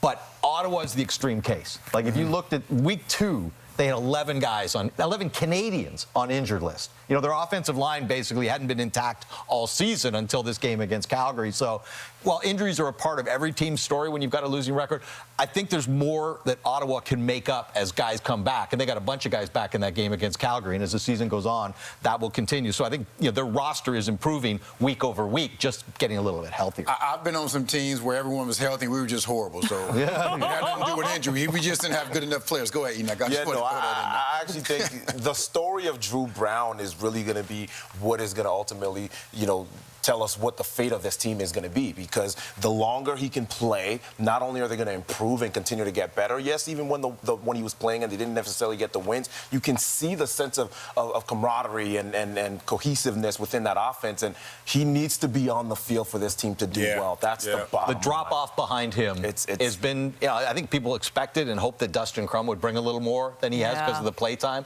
But, you just look at the metrics of when Drew Brown's in that offense and not. It's night and day. It's night and day. Would you rather have Drew Brown or Nick Arbuckle as your starting quarterback right now? Drew Brown. Drew Brown. Would you? Yeah. Drew Brown. You? Okay. That's a tough one. You can't pose the question and not answer it. I'm drinking that Nick Arbuckle Kool-Aid. I would go with Nick Arbuckle right now. I'm drinking that Kool-Aid. I like what I've seen out of him. And I think long-term, though? Like long-term? I don't think long-term. I think right now. I ain't got time to be thinking long-term. I don't have any hair. I'm getting older. I pee all the time. I don't have any time. No, I think about right now. You know a weather delay has gone far too long when we start talking about Milt Steagle's bathroom habits. Yeah, right now. You know what? It still looks a little ominous, but I heard that it might be getting better in Edmonton. Maybe? No, you going to the bathroom right now? Milt's going to the washroom. Dave, you're going with me, Dave. Don't front. I'll race you there. We're going right now. It's the only time I'll beat you in a race, Milt. Warrior depends. I have mine. I have fantastic news. Players heading back onto the field. They will warm up. The game will resume in 15 minutes' time. It's my favorite update to give in a weather update. Here's Tom standing by with Casey Sales. An extended delay here, Casey. How does that affect the legs? How does that affect everyone? I saw a lot of guys pouring cold water over their heads on the sideline. It was hot. It was humid down here. How do you think it affects everybody? Yeah, I mean, both teams got to go through it. So, I think tough part, just warm back up. Obviously after halftime, got to do it then. So doing it another time is going to be a little tough. But like I said, both teams have to do it. So, just got to go out there fast. You guys knotted up at 21 with the Elks here. What can you say about the way this game has gone so far? Yeah, it's a pretty even game right now. And I think we were rolling right before there, right before we went off for the rain delay. But, just got to go out, start fast, and keep it rolling that fourth quarter. What can you say about the way your group has played in these last 5 games, where in tight games, late in the game, it seems like you guys find a way to dig it out? Yeah, the good teams win the tight games. That's what I told everyone going out to halftime, and just got to do it one more time. You're key to getting back out there and making sure you're picking up where you left off. Yeah, exactly. So I think it's 2nd and 8 when we get back out there, so just got to dial up for that play and get off the field. Appreciate the time, Casey. Thank you, brother. Tom's happy, Casey's happy, the panel's happy. Guess Yay. what? This game is going to resume in 14 minutes' time. We could not be happier. I said to Enoch, when we were doing that interview, this is going to be over an hour delay by the time these players get back on the field and back into game. And I'm like, how bad is it? And he's like, this is awful. Yeah. As a player just trying to get your adrenaline going again, the momentum going again, it's got to be incredibly difficult. Yeah, and it gets even harder the longer you play. Milt, you were talking earlier about the hunger that you have when you're young and the experience, but the more you play, the more time you need for warm-up and the less time that you want to have not playing and not moving once the game gets started. Like your knees, you got to warm up the knees again. You need some DW40, some oil, but it's difficult. And so, but you got to get back into the game. You got to get locked in. But it gives a chance for these offensive coordinators throughout the course of this game right now. They have been calling a great game. You saw some shovel passes. You saw some reverses. They might come up with a bunch more plays that will confuse these defenses for sure. Yeah, I'm sure they maybe went in and watched some plays on the iPad, and it's difficult for all parties involved, but the one thing you got to realize that everyone is going through the same thing. Another thing that's working in their favor is it's not cold outside. It is. I've been in delay when it was cold outside, and that's the worst thing ever, especially as you get older. But it's warm, and everyone has to go through it, so there's no excuses. This is where the mental toughness comes into play. You got to figure that, we still have a chance to win this game, especially if you're the Edmonton Elks, and you just want to go out there and do everything you can in your power to help your team win. Every football coach I've ever met tries to gain an advantage out of anything that happens, right? Like they're just wired that way. So I'm thinking, you give 2 coaching staffs an hour and 15 minutes.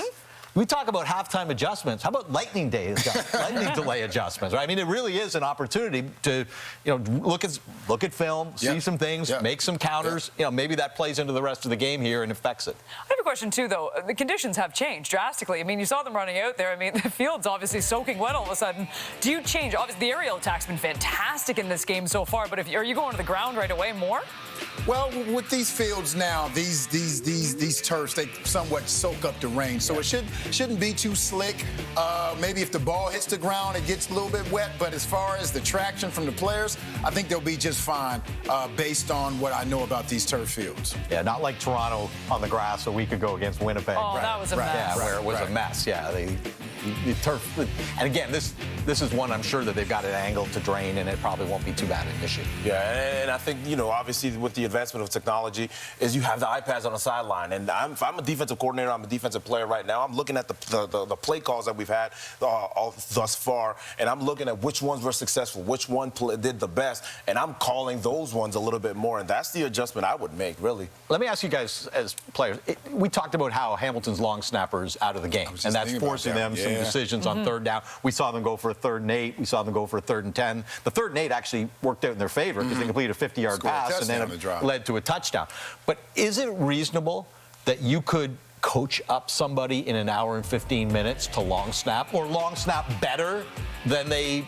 Because I don't know. Is that shaking his head? I mean, no. It's for the first day. If you haven't snapped before, I would not trust anybody to go out there for a first day. But if you have somebody who did it in college, you could take the time and. If you're backed up on your own 5-yard line, it's 3rd down. You can't go for it on 3rd and 10. No. You have to punt the ball. No. So they have to have coached up someone. There is a guy on the roster right now with the Hamilton Tiger Cats who played for Toronto when I was there. Trevor Hoyt. He was a backup long snapper. So I don't know if he just hasn't been practicing or the coaches missed that, but you have to know who is the guy that if we ever lose our long snapper can come in and step up. They're usually at practice, you identify that guy at the beginning of training camp and you tell him, hey, go get you a few more snaps after the end of practice and get ready. Just maybe one day you might have to step up. Is this the most we've ever spoken about a long snapper on the panel? That's a good point. Well, that is. Long snappers matter. Well, we say it's.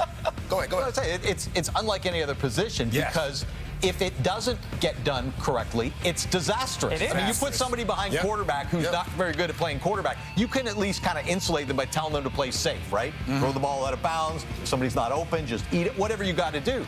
But with a long snapper, they either do it correctly or they don't, and the don't is 30 yards negative and a change of possession. Possible touchdown. Yeah. So you don't know the long snapper. But if you know the long snapper, there's a problem. That means he created a penalty or he's out, and that's a problem. That could impact this game like we don't possibly know. Yeah, exactly. As I mentioned, if they're backed up, you can't go for it on 3rd and 5 from your own 5-yard line. You have to punt the ball. So it's gonna have some impact on the outcome of this game for sure. Right now, we got a 21-21 ball game, and I'm going to put you on the spot, Milt Stegall. Yesterday, I did it with Winnipeg. You were just like, never ask me if the Bombers are going to win or not. But guess what? Now we get it. You've seen both teams. The Elks. I'm going with the Elks. That wasn't the question. You just jumped. I'm just kidding. What team's good? I feel it. The Elks going to pull this one out. We got another quarter left. I think we'll see another maybe 17 points, but I'm believing in Cody, and I think he's going to pull this one out, and the Elks going to get their 2nd victory of the year. I'm kind of feeling the same thing, which I'll say, if you backed me up 3 hours ago going into this one, I mean, statistically, this game's a mismatch. Now, granted, a lot of the Elks' stats are granted from with another quarterback, but I mean, especially Edmonton's defense versus Hamilton's offense, that's the matchup that's impressed me as much. As much as Cody Fajardo was 16 for 16 and has really brought the offense to a new level, you look at Edmonton's defense going into this game, they're basically last or second last in pretty much every category. That's been the big disappointment. And I think even during their bye week 2 weeks ago, as much as they made the quarterback change and all the attention was on that, I think behind closed doors there was as much attention on the defensive side of the ball and trying to retool and fix that going up against Hamilton's offense as they have, that's to me been the most surprising aspect of this game. And that is why I believe, Bill, that Edmonton can win. I don't know if I can go against Bo right now. I don't know if I can go against retro Bo right now. He's playing tremendous football right now. He's throwing across his body, no-look passes, and finding guys in the end zone as well. I don't know if I can go against Bo Levi Mitchell, okay? Is anyone a little surprised, though, that Kenny hasn't been as dynamic the last couple games? Do you think that defenses are just getting on to him at this point, or he's just not? I mean, he nearly found the deep ball there, but something happened in the air that we still don't know. But are you surprised at this, Milt? No. I think back to my situation when I went through that year when I broke the record, and the same thing happened to me. I got a good start, and then they started shutting me down, and the other guys, Arlen, Bruce, they started going off. And then eventually it got back to me because the other guys start going off. So I think eventually it'll get back to him. But they're just saying right now, we're not going to let you get off, Kenny. The other guys are getting off, but I think it'll come back to him. And Hamilton's, rather than forcing the ball to Kenny Lawler, which, isn't a good idea, Keandre Smith stepping up and become a high-volume target in a way that maybe we didn't see coming. With what he's shown already this season, if you're a defense and you let Kenny beat you, then you haven't done your job. So, yes, let the other guys beat you, and you can't let Kenny do it. You know what it was? It was ever since you said on camera, don't do it, Kenny. Don't do it. You told me to do that, Kenny. I did not. What are you talking about? You set that up. You forced us to do it. Absolutely not, Milt Stegall. All these ideas are not mine when it comes from the panel. Can I say one thing? Anything. I gotta go pee. I'm serious too. I gotta go pee. Deal, Milt Stegall? I'm dead serious. This commercial break brought to you by Milt Stegall. And Depends. In men's underwear. Thank goodness we're getting back to football. We can't do this anymore. Old man problems. Milt's running.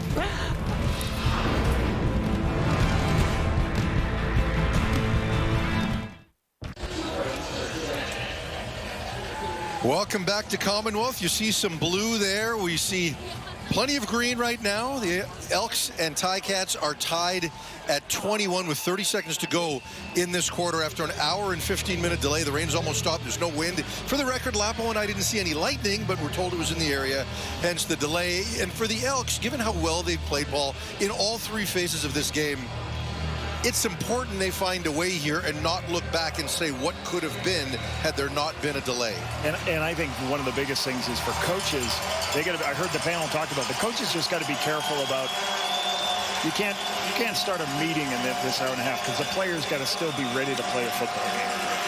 Cody Fajardo 16 for 16 through the air before the break on 2nd and 8. Has a receiver, Curly Gittens Jr. on the sidelines. Good for a first down. Cody picking up where he left off. Cody's just reading what the corner does, and when the corner comes underneath, he can throw to the wide side of the field. It's a throw everybody in the CFL loves to do for 15 yards to Curly Gittens Jr. Just reading the corner. High-low corner read for Cody. Great execution. First and 10 at their own 46. Extra tight end in the game for the Elks. This time the quick fake, the pump fake. He's looking deep, takes a hit, almost intercepted. Reggie Stubblefield gets his hands on the ball. The hit clearly affected the throw. And that is it for 3 quarters of play. When we come back, the Elks and Ticats are tied at 21 apiece. We have seen some exciting football, great quarterback play, plenty in the return game. We'll see how it ends at Commonwealth when we come back.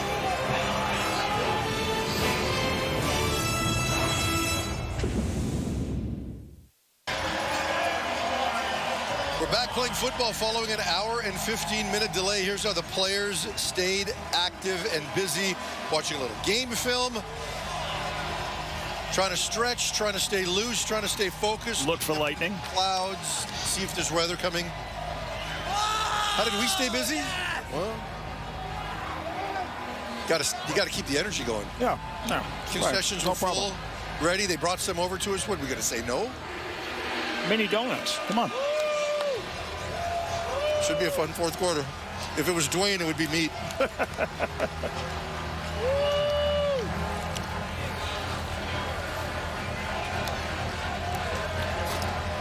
Second down for Cody Fajardo.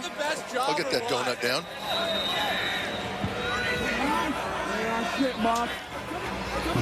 Hamilton showing blitz. Cody backing up, looking over the middle. How's the receiver can't hang on? The first incompletion of the game. Stephen Dunbar drops it as he gets hit. You wonder Ball's a little slick. Again, the weather's not bad at this point, but it's certainly not what it was. But the streak comes to an end for Cody. Throw right to the middle of the field. There's a zone blitz here, and that's the hard part. You got to get the ball out as soon as you can before the two defenders, Wilborn, and I think that's Hauser was a drop end. Basically, they blitzed on one side, dropped Hauser out. The ball's got to be out of the hand quicker. Cody Grace on for the punt. Isaiah Wooden waits for the hanging punt, 54 yards at his own 10-yard line. Great job of coverage by the Edmonton special teams. He is going nowhere. Leonard Johnson with the tackle. Hamilton takes over at their own 16-yard line. Bo Levi Mitchell was on as much as Cody Fajardo was. Let's see what he's got here with a tie game and a whole fourth quarter left to go. Luke Burton-Kahn do an excellent job as long snapper, also get involved in that. This is a backed up position for the Ticats. See how they handle his backed up offense. Mitchell with the give to Bell. Bounces to his left. Good productive run on first down. 6, maybe 7 yards on that play. Bring up second and short for Hamilton. And the run game has been good for the Elks. They've stopped the run as Hamilton's got 45 yards rushing after that one right there. So they've kind of made Ticats one-dimensional. Not fun when the quarterback's a Hall of Famer, but they're stopping the run on first down. Some extra linemen into the game here for Hamilton on second and short. This time Bell with the give, bounces to his left, should have the first down before being brought down close to the 30-yard line. What's hurting this defense for the Elks at times is the wind back play, because you have a tight end right there. He can solidify that backside. They can pull around on that. You saw on the other side, they can go ahead and get a pull and create opportunities. Bordner pulling around the extra tight end. Wind it all the way back to the unblocked man. First and 10 for the Ticats from their own 29. Edmonton shows blitz.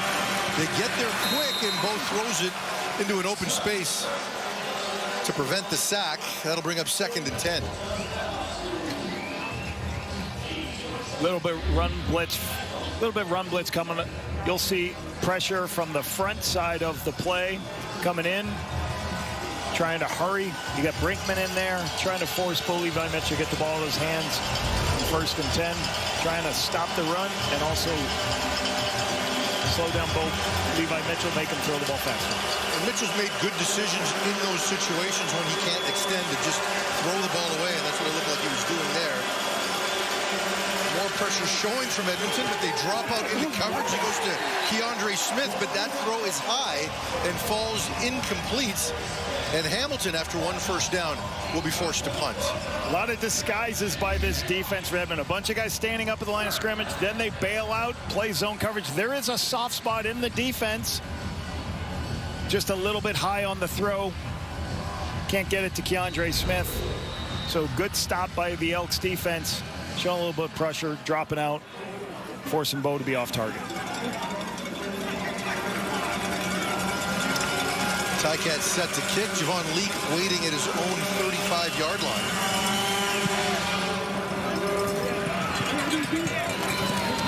Leake takes it into 39. Looking for some room. Picks his way through to about the 50-yard line, where the Elks will take over in good field position after the punt. Cody Fajardo coming back to clear conditions when we return.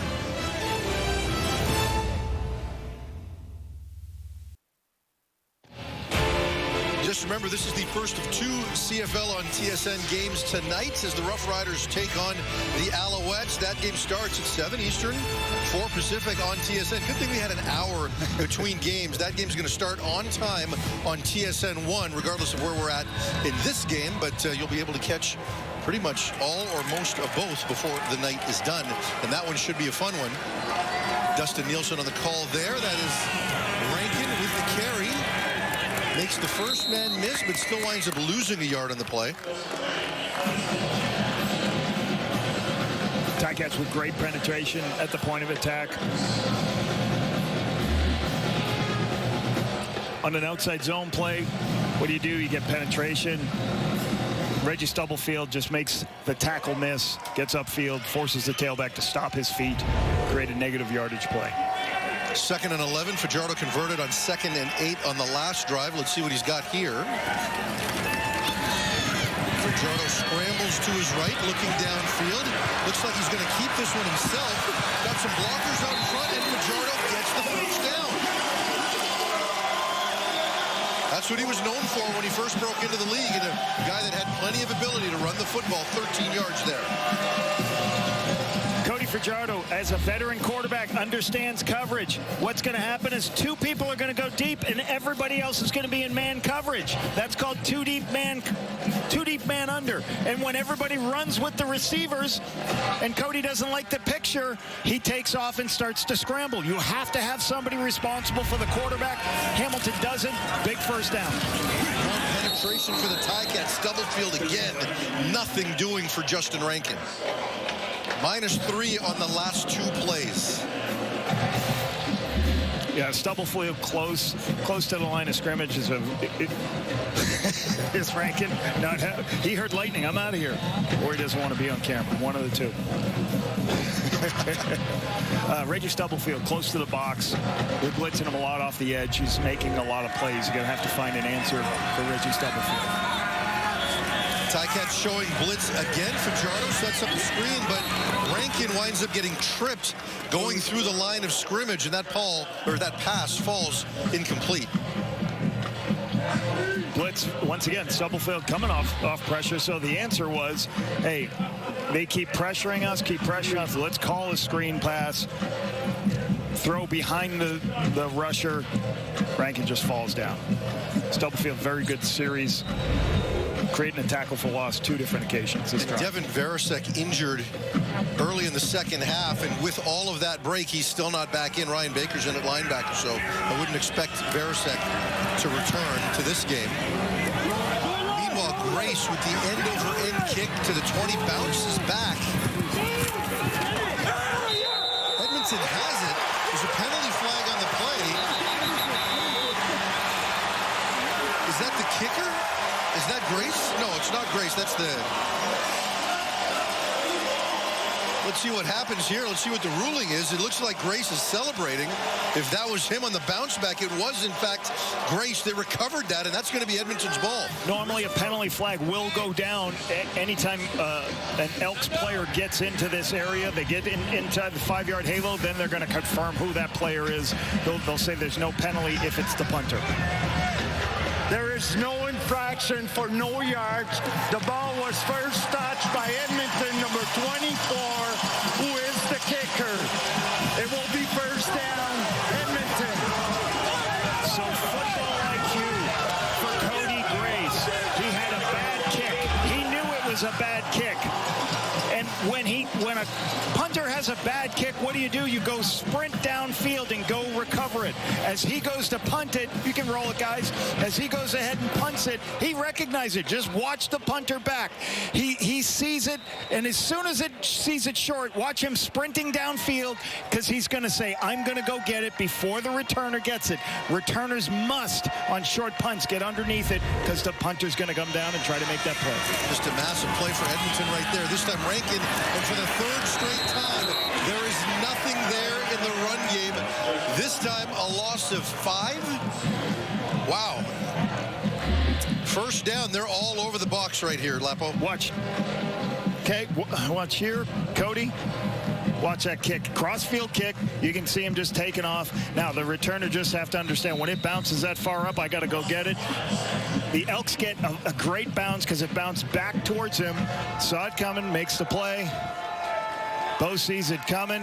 Great play by the Elks.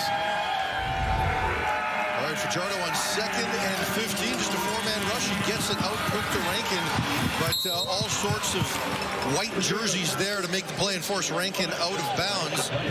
But now you get a chance to take the lead here if you're Edmonton. You don't want to make a mistake when you were in field goal range, and now they haven't done that. First field goal attempt of the night. And they're just struggling on 1st and 10 getting some of the runs, and that's why when people say, hey, you got to run the ball more, sometimes you can get some of these negative yardage runs. sometimes you want to just mix it up. If everybody's playing up the run, get your play action going, get some of your quick game.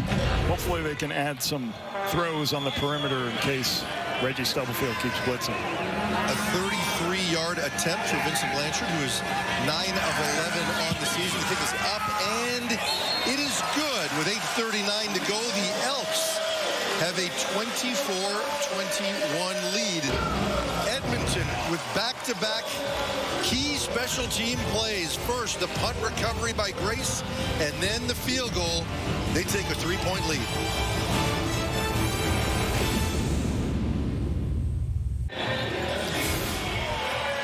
Bo knows winning. Check out his winning percentage, just trailing his former head coach Dave Dickinson. And he also tonight had his first ever punt. That's a crazy stat for him, but this winning percentage, you know, when you talk to Bo, he credits obviously Dave Dickinson, John Huffnagel. He says, you know, when we won in Calgary, it was because we had a great defense, we had great special teams. Yes, I played well at times, but it was a team effort, our success. Mitchell fakes the sweep, looking deep to Kenny Lawler. A couple of defenders there. Lawler can't make the catch. It's knocked away. Cordell Jackson of Edmonton right there to get a hand on it. Misdirection, fake an inside zone play, fake a reverse, trying to get those DBs to look into the backfield and forget about Kenny Lawler. Not going to happen tonight. Little action fake right there, then try to launch it up to Kenny Lawler. Great downfield plays. Excellent understanding where the DB is. Cordell Jackson understands the receiver's there, and he recovers and make sure he can help out Garnes on that deep ball. Lawler just 3 catches for 19 in this game. This time, Cordell blitzes. Looks like he's got a completion for 11 yards on 2nd and 10. Tim White with the reception out across the 50-yard line. Hitting the soft spot in the defense as you see a blitzer come off the edge. There'll be a blitzer coming right here. They're going to drop out. Tim White breaks in, then back out. Takes a soft spot in the defense, trying to hold the Blanco in. Right at the sticks. Is that worth looking at a second time? I wonder. Bo and company are not going fast, so I think they trust it's a good catch. 1st and 10 for Mitchell. Checks it out to the right side where it is dropped by Bell.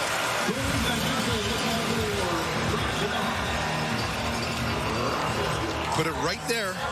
Once again, the Elks defense is just playing everybody off, staying on the top of the 2 deep routes and saying throw to Bell in the flats. And Bo, this is what Bo has improved in his game dramatically, throwing the underneath. Greg Bell just doesn't look it into his hands. Makes it 2nd and 10. Cordell Jackson would have been right there to make the tackle, so not sure it would have been a big gain, but nonetheless, it hits the turf.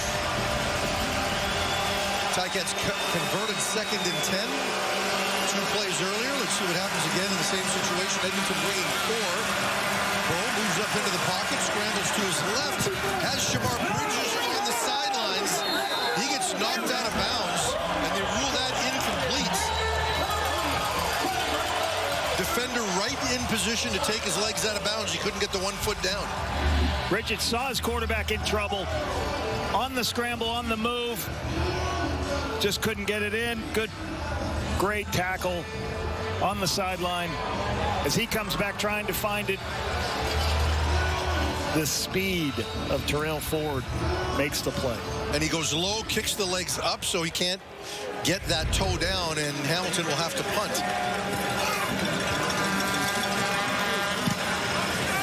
Short kick. Leak is moving up to get it at his own 25-yard line. Just a 34-yard punt. We've got flags on the play, which could well be no yards against the Ticats. Let's see what the call is there, but that could be a bit of a field position changer as well for Edmonton.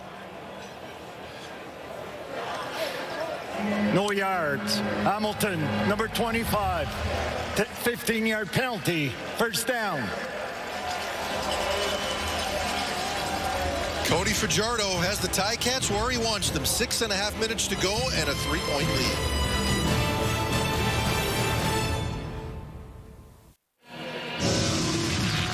You like special teams in the Canadian Football League? Well, Bo Levi Mitchell, his first ever quick kick. Why? Because the punt, they're losing their long snapper. Who's have to come in? Trevor Hoyt has come in to be the punter.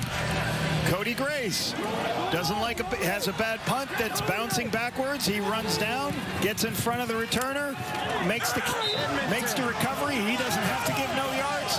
Big recovery led to a field goal.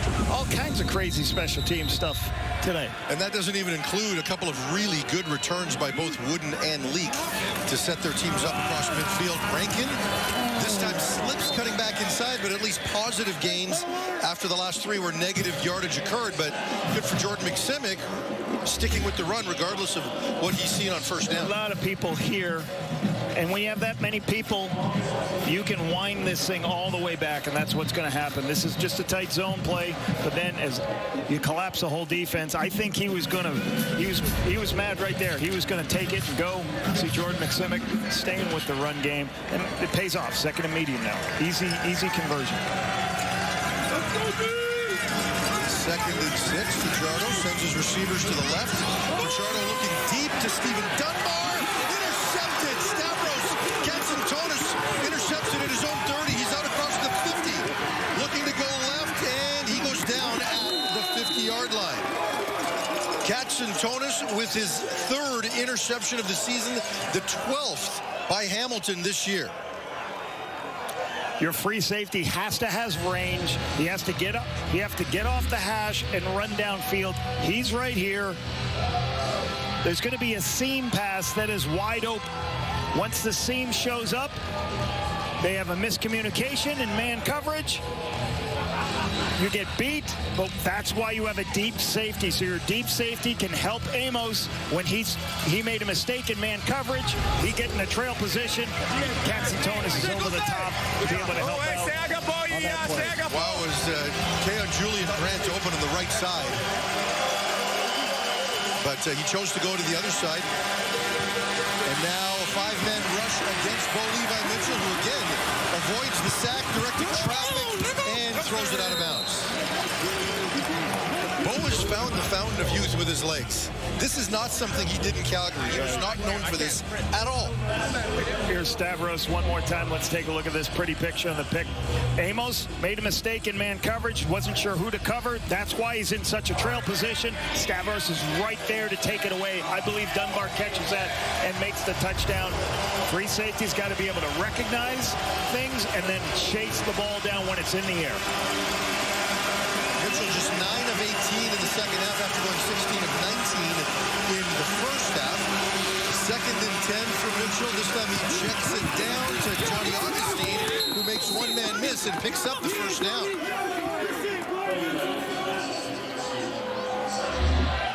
Multiple times run this with Johnny out in the flat with a vertical player. And if everybody lifts, you throw it out. Johnny's already at 6 yards. Then they just got to rally. You got to rally up and make the tackle. They can't make the tackle. J.J. Ross misses on the edge. Creates a first down opportunity. Got to make your tackles in space. Mitchell now over 300 yards. His 54th career 300-yard game. This time he gets it out quick to Kenny Lawler on the quick screen.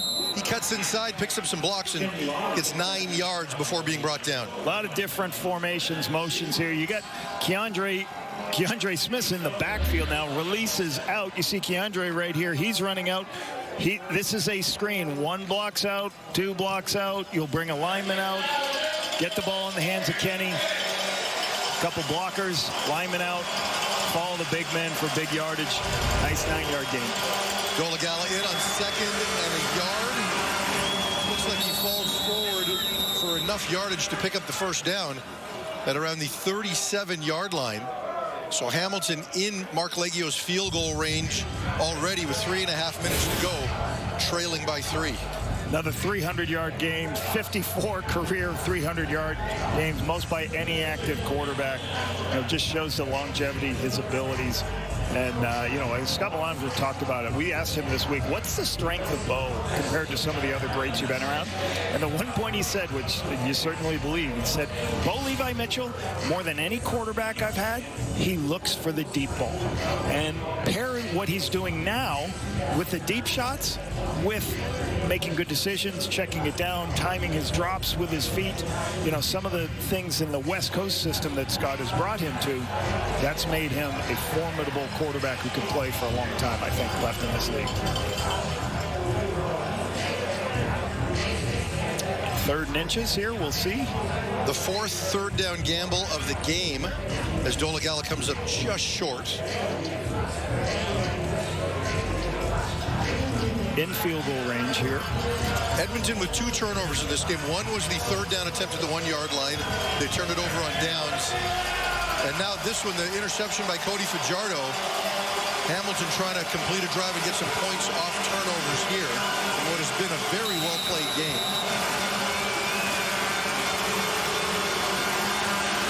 Dolegala should have the first down.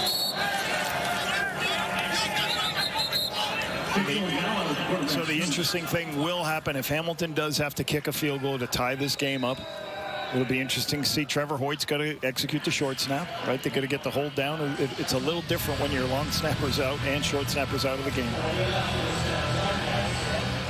3 minutes to go. We have gone extra here in Edmonton with an hour and 15-minute delay, but just a fantastic game so far. Keandre Smith, Justin Rankin, players from both teams have had a lot to celebrate. We'll see how it ends when we come back. 3 minutes to go in Edmonton.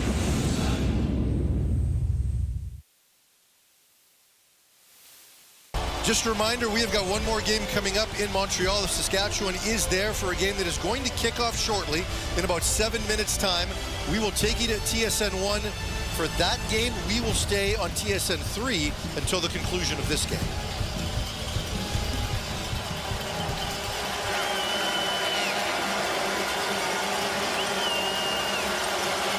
First and 10 for the Ticats from their own, or from Edmonton's 35-yard line. Mitchell drops back to pass, looks left to Greg Bell, who falls for a gain of 7 on first down. Joel DeBlanco in coverage there. One of the reasons DeBlanco was drafted by this football team, the Elks, is his speed. Watch him run down. He's outflanked. He has to chase the back to the wide side of the field and get all the way to make that tackle. Great tackle. When we talked to him this week, I asked him, what was the change? How was it hard last year? He goes, Coach, when I was running to the sideline, I got to the numbers. There's another 12 yards still. Like, this is a big field. It took me a while to fall into understanding how the width of the field affects things and how I can chase things down. But you just saw his speed on that play, chasing the back. That was Mitchell's 40th pass attempt of the game. This time the handoff to Bell, who comes up right at the first down marker. Let's see if they give it to him. Nice jump cut inside as Elks defenders coming off the edge here. You'll see him put his foot, stagger in here. Too much penetration by Keaton Brugling. Gets through there to get the yardage for the first. Nice slide step, lateral move for your tailback, get north-south. Tyreek Johnson with the tackle for Edmonton there. First and 10. Closing in on 2.5 minutes here.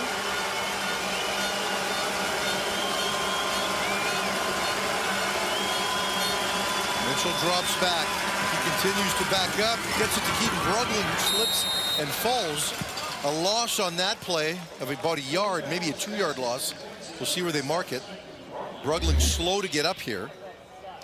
Watch his eyes. He starts this way, goes this way, goes this way, goes all the way back to Keaton Brugling. This is the difference in Bo I've seen in the last 2 years. Scanning, crossing route's not there, go all the way back to Keaton Brugling. My last read.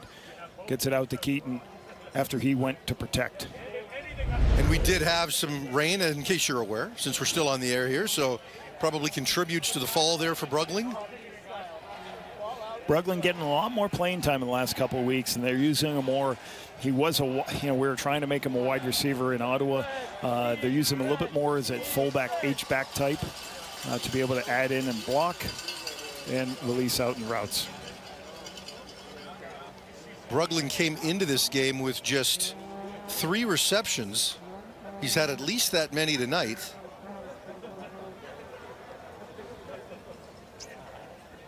3 receptions for 19 yards so far in this game.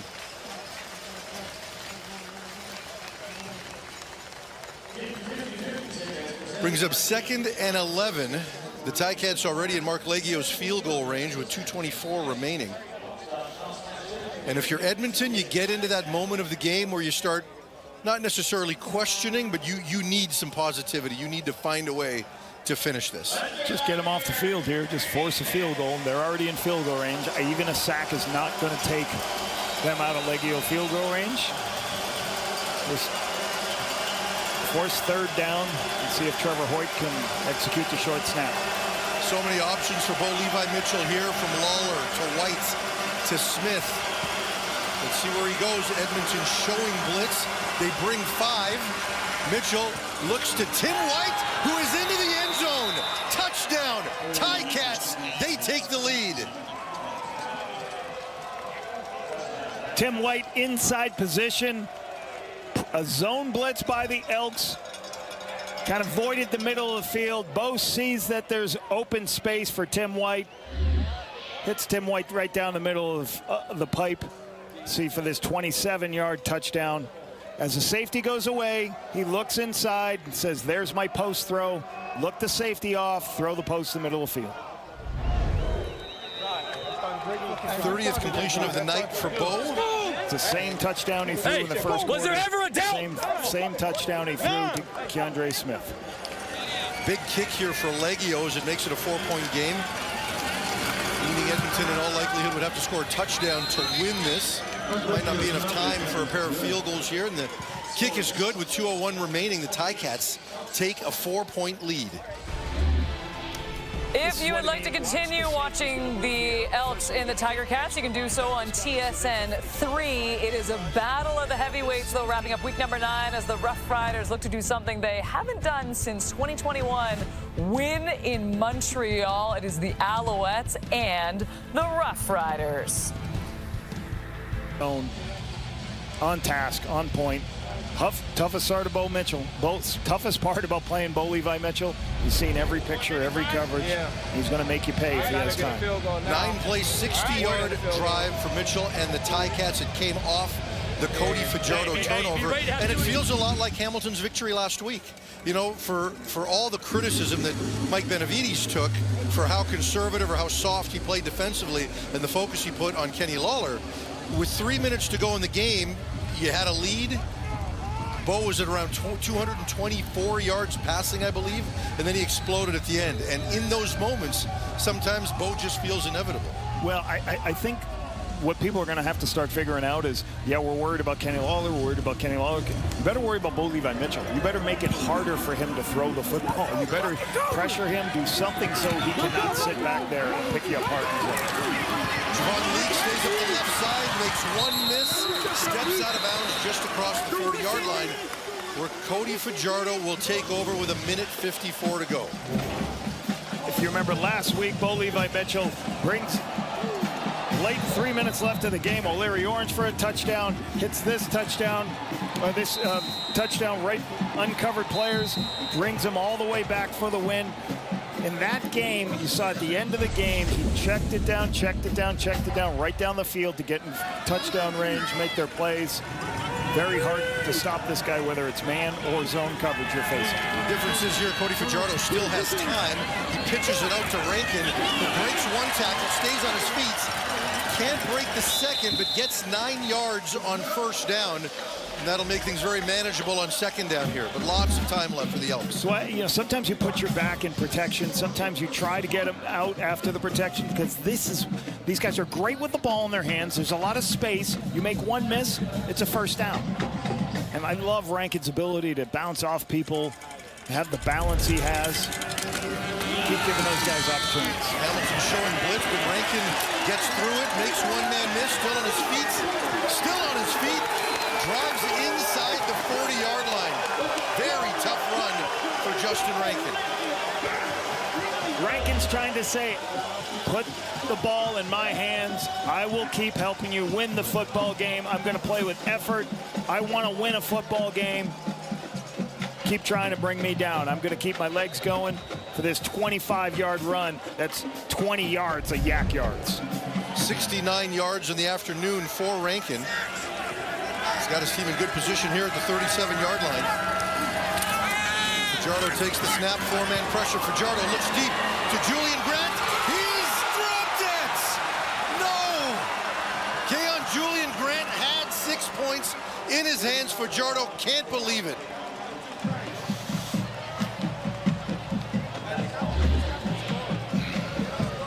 Keon Julian Grant's going to run a simple corner route. He's going to have inside position from the halfback, which tells Cody, I'm taking the throw to the outside. Amos is beat. Just doesn't finish with the ball in his hands. He looks.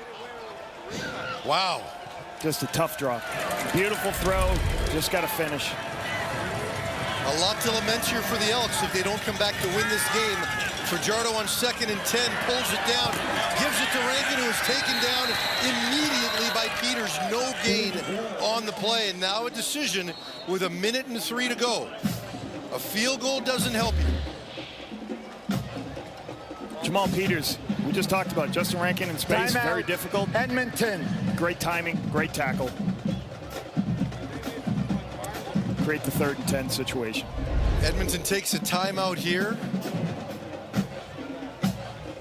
Clock would have continued on that play, so it does make sense. You know, you would see some coaches maybe take the field goal and try to either kick onside or use a timeout in the final minute to try to get a 2 and out, but 103, I think you're going to go here. 3rd and 10, you're in a decent position.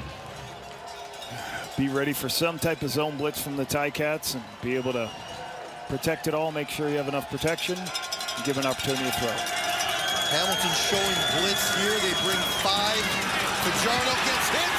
Fajardo flips it out to Arkell Smith, who's got Julian Hauser in front of him and a lot of yardage to make up. And Hauser makes the play. Smith can't get the first down, and the Elks turn it over. Pass rush is about bringing multiple players, and one of the best guys in rushing the passer in the Canadian Football League is Reggie Stubblefield. He does a great job at beating the receiver off the edge to come make his plays, creates the opportunity to get to Cody. Cody has to flip it outside. Reggie Stubblefield, when he blitzes off the edge, is one of the best rushers from a secondary spot. It's hard to tackle. It's hard for the receivers to go in and make the block on him and give him. You don't want to put him in any 2-on-1 situation. Stubblefield's had a great second half. And if I'm Keon Julian Grant, I'm pretty sick right now. You look at that drop coupled with what happened late in the first half, and this game was there for Edmonton. But they're going to need a miracle now with 47 seconds to go. They're out of timeouts. Tough one. They've done a lot of things well tonight, Lapo. And you got to give hats off also to Hamilton, though. On the road, come back, drive the length of the field once again, take the lead late, step up defensively. Ticats are hitting all cylinders. Tough to win in Edmonton on the road, go across the country.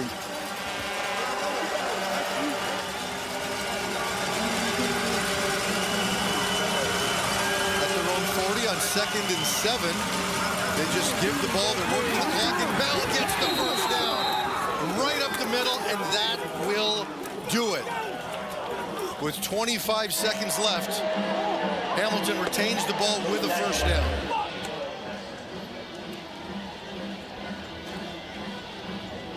Bell hits it up inside with a little bit of pressure. Huge cutback, huge seam. Gives them an opportunity now to do their victory offense. Get another win. A heartbreaking loss for the Edmonton Elks. They lost by 3 last week, played even better in this game, but they couldn't overcome a pair of missed opportunities for touchdowns, and they will fall to 1-6. Meanwhile, for Hamilton, this will be their 6th straight win. The last time that's happened was 2019. Mark Killam has talked about getting the bad football out of our team. And there wasn't much of it tonight at all. Well, I mean, they got a, you know, like you just said, the 2 opportunities, they didn't score from the 1-yard line. They got stopped on a 2nd down from the 1 and a 3rd down from the 1.